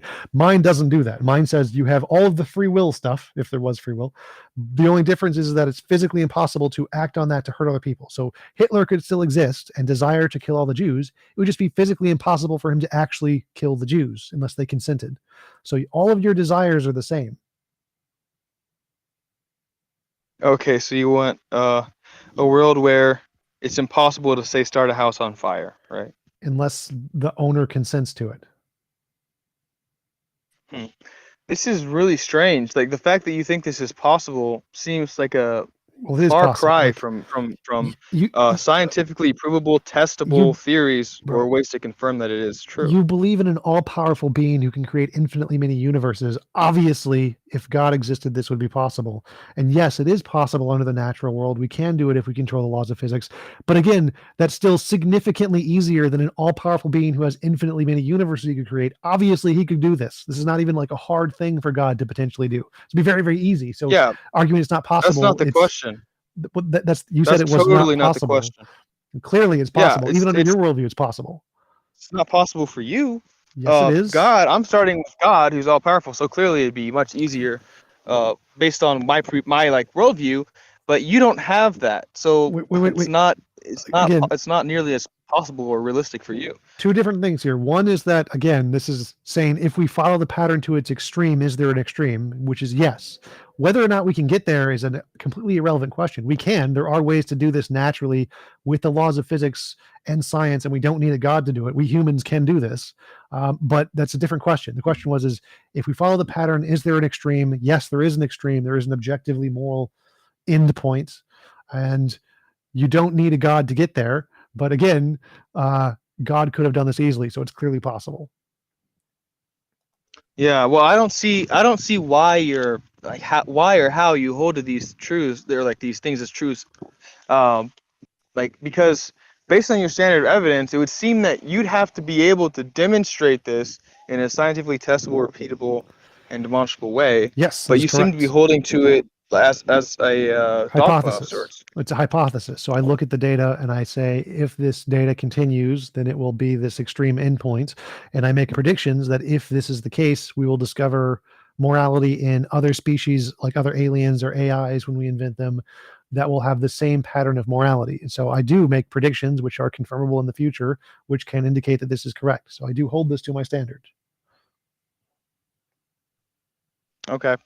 Yeah. I feel like it's I guess a weird thing for you to hold to. I'm sure you do. Yeah, but I understand that's what you'd say about me as well. So Yeah. Yeah, I mean, I think for most people, as far as being convinced, it wouldn't be that they read, they just read something in the Bible. I think for even if people have a large amount of evidence, in order to be convinced, it requires some element of meaning as well, because that's kind of the whole point of the Bible, is that life does have intrinsic meaning, and that we can have access to it. So I don't see how other philosophies get to that, or like how they justify it, and that's why I kind of brought up Luca and his line of questioning. Then there's people like you who have theories that try to bring it into harmony, at least. And they do. But So like most philosophers are moral realists. Most philosophers are atheists, like 70%ish, and most philosophers are moral realists, like 60-something percentish. So most philosophers who are atheists also believe in moral realism. So most people believe in meaning and value without a God. You don't need a God for that. Most academics. Yeah, I agree that people know that there's morality, that people understand that there's right and wrong. But Luca, for instance, who doesn't believe in any of those things, according to evolution or according to a world which just exists, I don't see how you can ever challenge him on that. I don't see how you can ever go, yeah, that's demonstrably, objectively false. Whereas the theist always has the designer to or ascribe a function or obligation to whatever is created. Your designer isn't demonstrable, so you couldn't demonstrably show him false. Whereas I'm making novel predictions which are confirmable in the future, and if mine are confirmable in the future, we could actually show this, because I think it's like a law of physics that we can actually measure in the future. In which point we can yeah, you're objectively wrong because here's the literal thing. Well, it would be circular, right? Because you would just have a definition. Like for instance, pragmatists, they say truth is just whatever's useful. So that's useful, therefore it's true. Like we predicted that this would be useful, and it was. Therefore, our theory is demonstrable. Well, no, I'm saying I think morality is caused by a law of physics. We will literally be able to discover the law of physics just like every other law of physics, so we can literally measure it. It's not what's measure. Circular. Did you say the law of physics? Yeah, I think there's a moral law, like there is a gravitational law and electromagnetic laws. I think that the moral law is like a law of physics, like every other law in physics. It's not the same as they're all different laws, but it is a law. And I'm assuming you probably think it'd be something like E equals MC squared, right? Like it wouldn't be terribly complex, would it? I have no idea about the complexity. E equals MC squared is actually really complex, but the representation through math is, I think, just our current level of physics. I don't think necessarily all physics will always be representation through math. Okay, well, I'm referring to, let's say, if it was expressed through the logic of math, you think that you probably would say it'd be probably pretty concise, right? No. No? Okay. I mean, well, if you look at the derivations of E equals MC squared, it is not concise. It is extremely complicated. Well, sure, but I'm just saying, like the final. Okay, the reason I'm saying this is because I'm trying to say that essentially it's almost like you're describing an entire system which exists and has very easy to understand things that the mind can understand and learn about. Sure. And then it's like you don't want to make this step that the reason why we can understand those things and the reason why we can we have the wisdom to like understand the most foundational principles of the universe, including why we have morality, isn't because we were given the keys to the kingdom. Like, yeah, because that doesn't make any sense. From your position, it's like we found a car, we can drive it, like it has all the functions we need, but that car made itself. And to me, that's where I don't buy it. Well, no, because the only way for me to have a foundation for my beliefs is considering that things make sense because they're supposed to be that way, like, or because that was like it's just like a puzzle piece. There's only one puzzle piece missing, so to me, that's the shape of God, right? But that doesn't make any sense. And like we're in the universe. Our brains are a product of the universe. So our brains being able to understand the universe is because they're literally a part of it. So like our brains couldn't evolve the ability to imagine a round square because it's literally not possible for anything in the universe to do that. And our brains are a thing in the universe. And so obviously our brains representations are going to in some way represent the universe. That's why it's intelligible. That's why we can function in it. That's why we understand things, because our brains are literally one of the things inside of the universe. So obviously it's going to operate in an intelligible way of the universe because it is a part of the universe. You don't need a God for any of that. Yeah, I don't. That's where of course we disagree. Everything's laid out. Like, you even think we can understand the deepest secrets of the universe, but then you say, well, that's just because we happen to be out of dirt. And to me, that seems like an inference that could be true, but isn't necessarily true. Why would you think it requires a God to do any of those things? Well, so like, we see that, like, you would agree even that there are functions in the world that truly exist, like men and women procreate, that's male and female. And Sure. Do you agree with, like, abortion, or do you agree with Well, I'm pro-choice, but yeah, what homosexuality? Yes, I agree with homosexuality. But what is, like, how does this lead to we need God for these things to understand these things? Okay. So yeah. So for instance, with homosexuality, I think maybe this is where we would be different, because you would claim that you have some sort of objective reality, but then when you see that males and females are supposed to reproduce, you wouldn't go on to the next step and say that's how it's supposed to be. Right. You would say, well, we're able to do whatever we want. Yes. So, yeah, that's where it would seem like you don't have like any sort of absolute grounding, as you claim you do, for your morality. Wait. So that's a different question. First of all, moral laws aren't all laws, and so some laws could be different or cause different things than the moral laws. There's no contradiction there. Like, clearly, I'm not saying the moral law governs everything and is a force that controls all other forces, because then, yeah, immorality would be impossible. But my question to you was, why do you think you need a God for intelligibility or morality or any of those things? Because that doesn't make any sense. It's not that I need God to perceive that something is necessarily, like, not the way things are supposed to be. It's just that, like, in order to justify the reason that I do see them that way and that's how it actually is, that would mean that the purpose or the meaning that I'm seeing there would have to exist in reality. Like, that meaning or that reality that I'm observing has to be at least analogical to something that is real. Otherwise, it's just a construct, and there's no way for me to ultimately know or have a good reason for believing that meaning that I'm perceiving is relevant or true. Well, so my worldview is that there is literally a law of physics that is like morality, and it literally interacts with our brains just like light and gravity do.